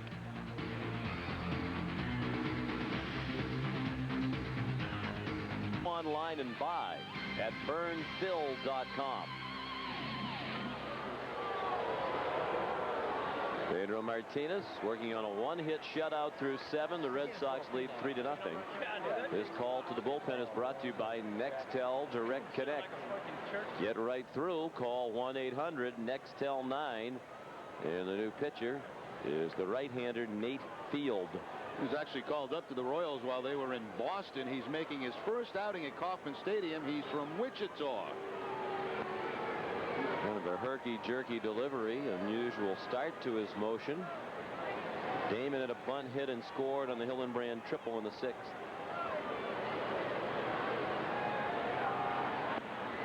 Same spot. I got it figured out, Sean. This is the Tony Batista, except from the pitching point of view. Yes, starts with a very open stance and then squares it up. And he's thrown his first strike to Damon. 52 appearances last year for Wichita, and he had 19 saves. He led the Royals minor leaguers in saves. Must have been a treat to pitch in his hometown as a professional baseball player. She said he's from Wichita. Foul ball. .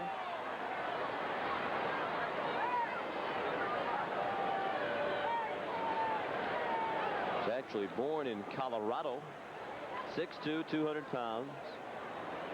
26 years old.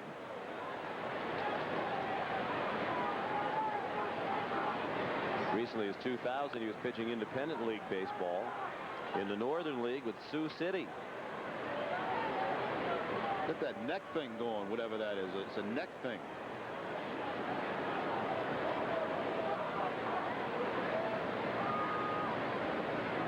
Can't help you on that. Broken bat pop-up, not very high in the air. Sweeney dives, can't get it. Good effort.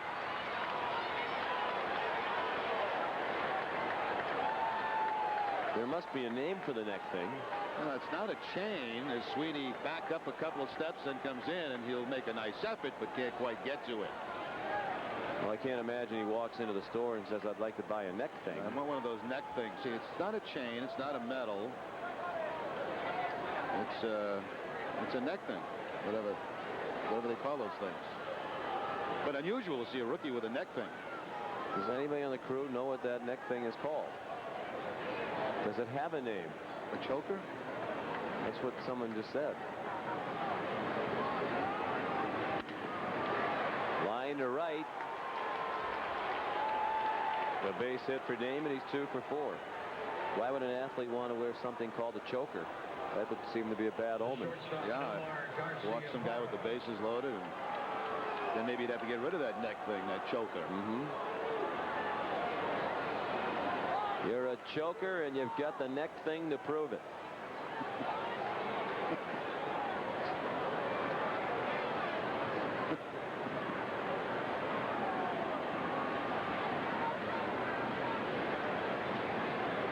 Damon got a great jump on the first pitch to Garcia-Parra. He stole the base with ease. No contest. As usual, most closes, and that's what the field was in the minor leagues, do not have quick deliveries to home plate. And certainly the case there with Nate Field. Johnny Damon, an excellent jump, picks up his 4th steal for the Red Sox. In the 8th of the season for Boston. A man in scoring position with nobody out. Garcia-Parra with a chance to deliver Damon from second. Again, the second baseman, Fabe, was very close to Damon. They picked off Henderson a couple of innings ago, second base. Nomar clearly trying to get the ball on the right side. Advances Damon to third with 1 out. Yeah, it certainly looked like that swing was designed to move the ball the opposite way, and plus it was a breaking ball. And still Garcia-Parra moving it to the right side and advancing Johnny Damon to third base.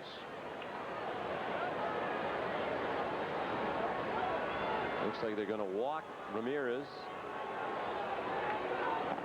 and pitch to Clark, try to set up a double play.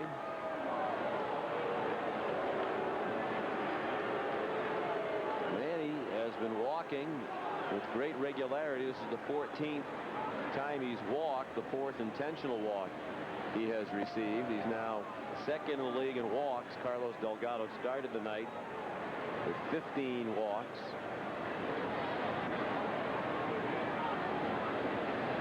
This will tie him with Ichiro as far as intentional walks For the league lead. Now imagine a leadoff hitter having 4 intentional walks already.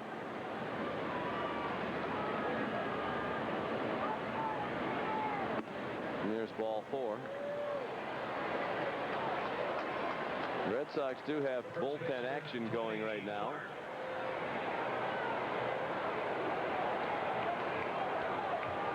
Rolando Araujo warming up. Tony Muser sent Al Nipper to the mound. They'll try to turn a double play with Tony Clark coming to the plate.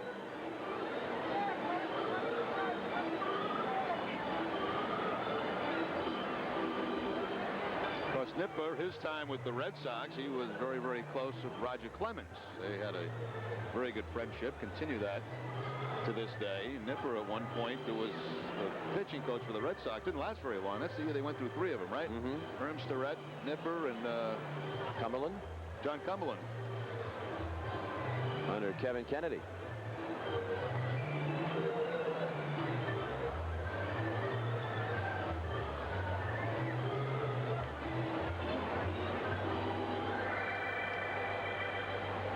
Remember the day he got spiked at home plate, Al Nippert? Against Texas, leg I believe, ripped apart, covering home plate on a play at the plate.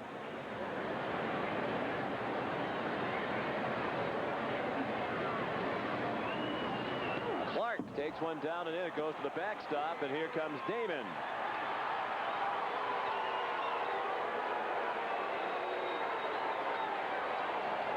The Red Sox lead 4-0. I would get rid of that neck thing if I was a rookie pitcher trying to establish myself in the big leagues. It may work at the minor league level, but it's a whole different ball game for him now. Should go as a wild pitch.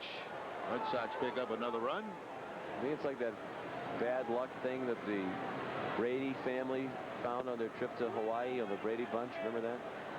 They had the tiki doll, and then the next thing you know, tarantulas are coming after them. And When did you watch the Brady Bunch? when I was little. Was it the movie, or is that? No. A real show. Watch the show. That was big when we were kids. Florence Henderson was the mom, right? Yes. And they went to Hawaii. They found a tiki doll. I don't remember the exact details, but then all kinds of bad things happened to them, including a tarantula crawling across one of them. I can't remember which one. But it was very, very scary. They tell me in the truck it was Peter Brady who was attacked by the tarantula. It was an ugly thing. Ugh. Big pop-up over by the dugout, very, very high. And a few rows into the seats. Of course, Fox 25's Jody Applegate very close with Florence Henderson. Yeah, they used to work together. Right. On that show. Jody, forgive me for not remembering the name of it. It was like after the Today Show. Later Today, something like that. It was called the show after the Today Show, I believe. But that's just a guess.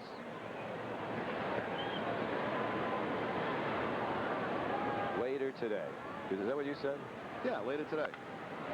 Grounded sharply down to first. Gobbled up by Sweeney. He fed field for the out. Say that 5 times fast. On to third goes Ramirez. So when we were kids, it was the Brady bunch, the Partridge family. No. When you were kid. Well, that's true. Not me. When you were a kid. I think Room 222 was on the same night, and then Love American Style. And you were really like a big boy if you could walk to the bus on Monday and tell your buddies what happened on Love American Style, because, first of all, it was a little adult sometimes, back then, and it was on late, so that meant you got to stay up late too.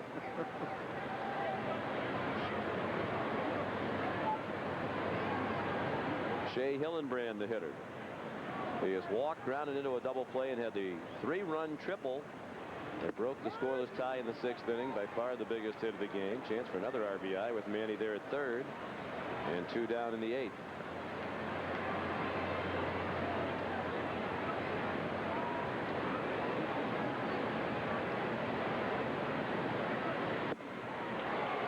Swing and a miss. Why do you think Field starts this way? Do you think maybe his eyesight isn't very good? And No, that's very unusual. I recall seeing a pitcher use that wide open stance to start. Maybe so.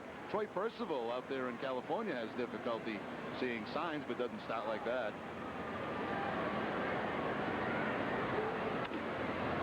Off the end of the bat to second. Fabless to Sweeney to end the inning with the Red Sox add a run. They lead 4-0. As we head to the bottom of the 8th, this is the Fox 25 Red Sox Television Network. Here's Curtis Jackson at the Fox 25. 25 is brought to you by Southwest Airlines, bringing people together with low fares, and by Dunkin' Donuts. Stop by for a hearty Dunkin' Donuts breakfast sandwich anytime.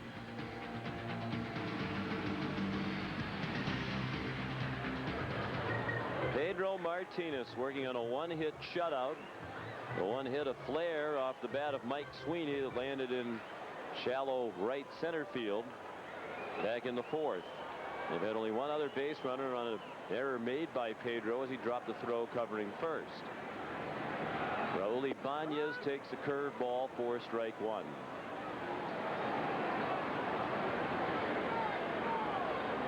Those numbers right up to date. Pedro at Kauffman Stadium. He's 4-0 lifetime against the Royals. Change up for a strike. So he's thrown him the Curve and the change. Ibanez has twice fly to left field. It's only 84 pitches, too, for Pedro in this game tonight. He could finish. There is action in the Red Sox bullpen. One was out of the reach of Garcia Parra and Henderson. Casey Fossum, Rich Garces.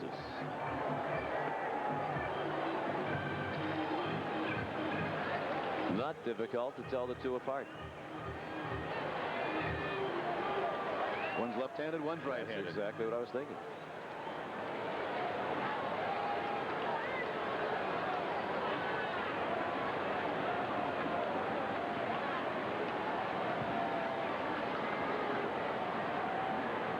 The 0-2 pitch. Strike three. Fastball on the outside corner. Took Rick Reed a moment to ring him up, but finally he did. 6 strikeouts for Pedro. Well, you can talk about the lineup he's facing, similar to Baltimore in his second outing, but this is by far the best for Pedro. All his pitches, great control tonight, throwing strikes, excellent changeup, hitting corners with the fastball, using the curveball when he has to. Mid-90s velocity, everything you'd look for. Consistent arm angle. There's a strike dropped into Luis Alicea, who was struck out and grounded to second. The best part for me, Sean, is watching Pedro, the look on his face. He knows he's okay. And for a while you could tell by the look on his face and what he was saying, his overall demeanor, that he was concerned. He was wondering why it was going as it was.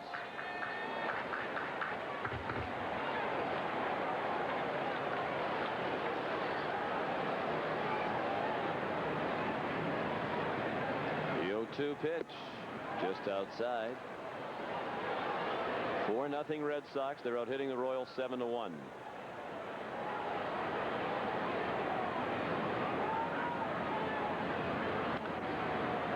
Change up, fouled back.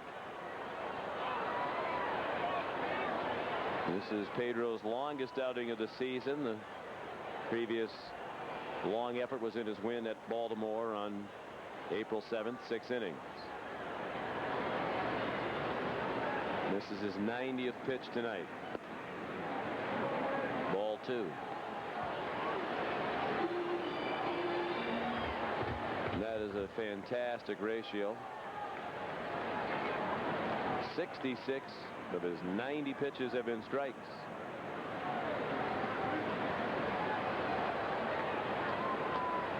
Aiming very shallow in center field for Alicea.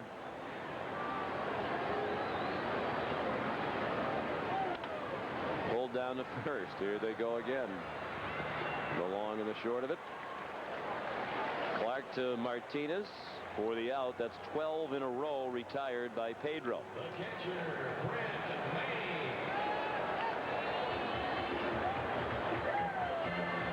Rose coming back in. Oh, I think they've been back in for a while, Jared. Really? You're asking me? You think I'm Vidal Sassoon?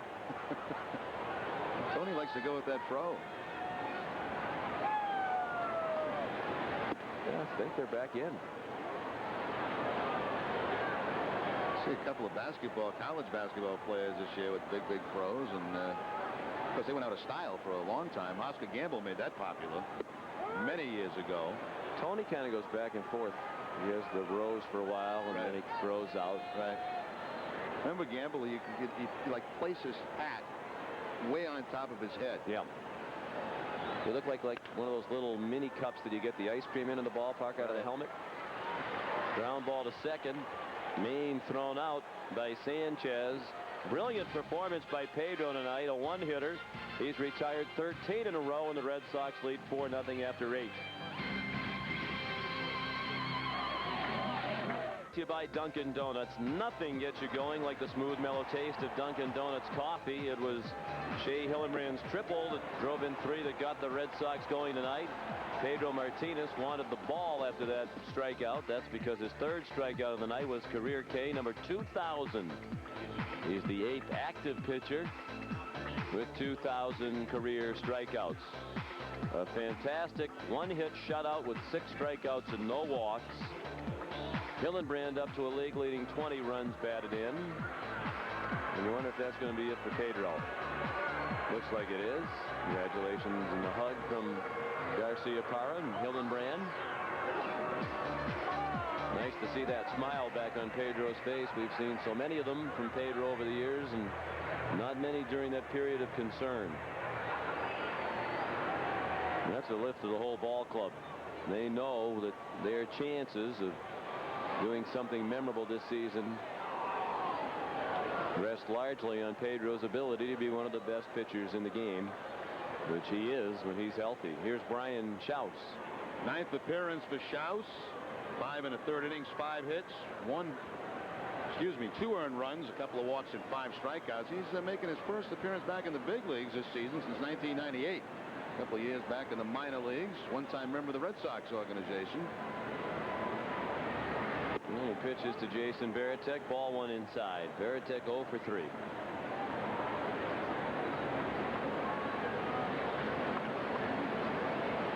Nate Field pitched 1 inning. Allowed 1 run on 1 hit. He walked a man who was intentionally threw a wild pitch. It allowed the run to score. Varitek, Nixon, and Sanchez, the bottom third of the order. Pop foul back in our direction. Sounded like it broke something over there. Did it hit that monitor that was hanging out the window? Oh, they have, yeah. Cracked some glass down there.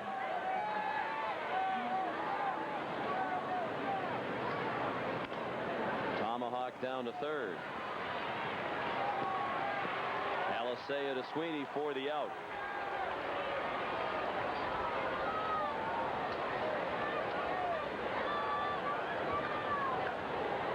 Right fielder Trot Nixon.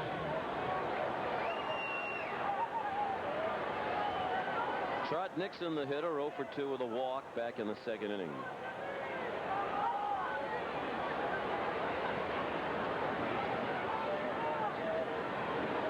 Schaus, 33 years old. He has been around. Drafted originally by Pittsburgh, then went to Baltimore, the Red Sox, Japan, the Diamondbacks, the Mets, back to Baltimore, to Houston, and now with the Royals. Spent all of last year in AAA at New Orleans. Was with the Red Sox briefly in 1998. Spent most of that year with Pawtucket. Got in 7 games with the Red Sox, all in relief, went 0-1. Then went to Japan.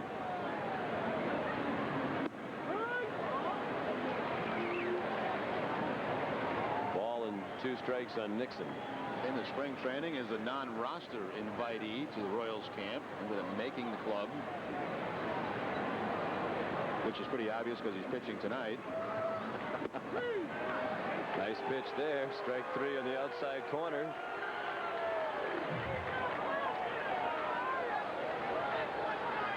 Both strikeouts for Nixon tonight against the left-handers, and both times with the breaking ball. I guess if you tell Trot one thing against lefties, don't hang around to 2 strikes. You know, try to get some damage done before that.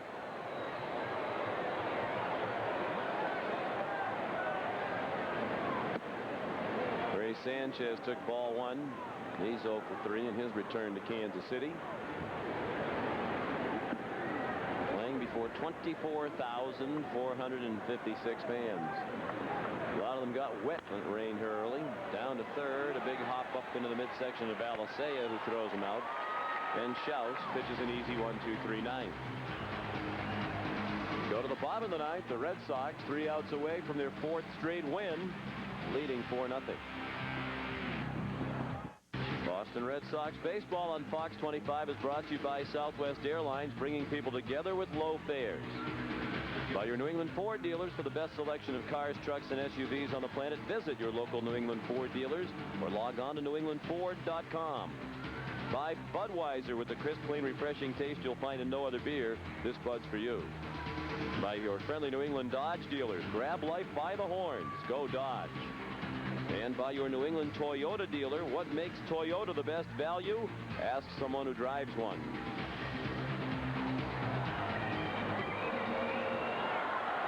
Tremendous performance tonight by Pedro Martinez. And as we go to the ninth, it's Rich Garces on the mound trying to finish the job. And his struggles so far. This will be his 6th appearance. He's worked 4 1/3 innings, 6 hits allowed, and 6 earned runs. Last time Garces worked in a game was against the Yankees. That was back on the 15th. A couple of earned runs in that ball game. I'm surprised they didn't let Pedro finish. He threw 94 pitches, though last time out they said they're going to let him go about 105 pitches. Yeah, he's having a nice easy time of it too, but I guess they figure with the 4-run lead, if they can't win it here out of the bullpen, you got big problems. Fabulous, Sadler, and Perez coming up. Well, they'd like to get Garces going. Fabulous is grounded to second. Last time up he lined to right. A terrific diving catch made by Trot Nixon. One of only 8 balls hit to the outfield in 8 innings against Martinez. Everything else was on the ground or a strikeout. Popped up, shallow right, Nixon right there. Martinez went 8 innings and allowed 1 hit, no runs, no walks, 6 strikeouts. He threw 94 pitches, 69 of them strikes, and he'll go to 2-0 if Garces can protect the lead. And that 1 hit by Mike Sweeney was toward the end of the bat, out in the right center field.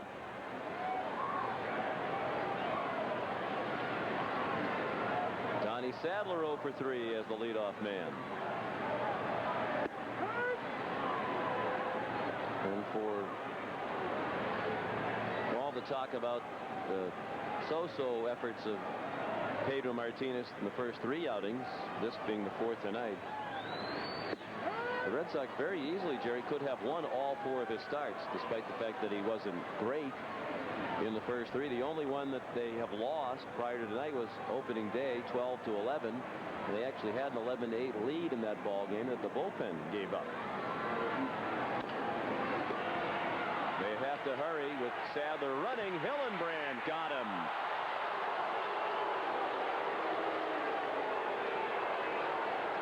Now Hillenbrand is doing it all.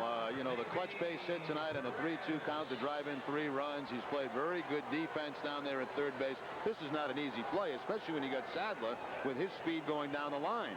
I mean, he gets something on that throw off balance and just barely gets him at first base.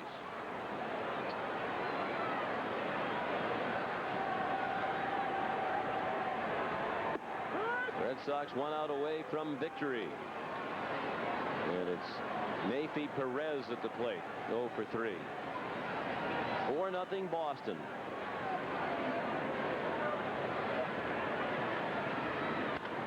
Grounded through the right side, just the second hit for Kansas City.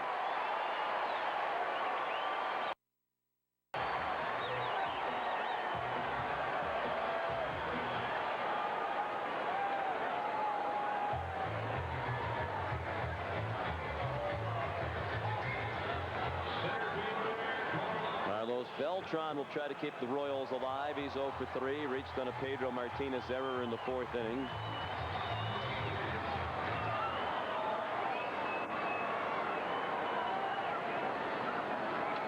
We get their Bina warming up just in case.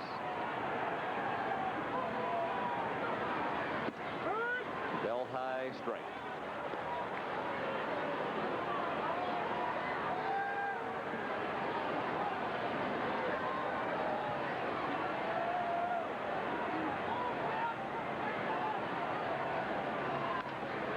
Ground to first, an easy play for Clark, and that ends the ball game. Pedro Martinez and Rich Garces combined on a 2-hit shutout. That's the second shutout for the Red Sox pitching staff this season. Totals and more from Kansas City in a moment. Sox 4 and the Royals nothing. This is the Fox 25 Red Sox television network.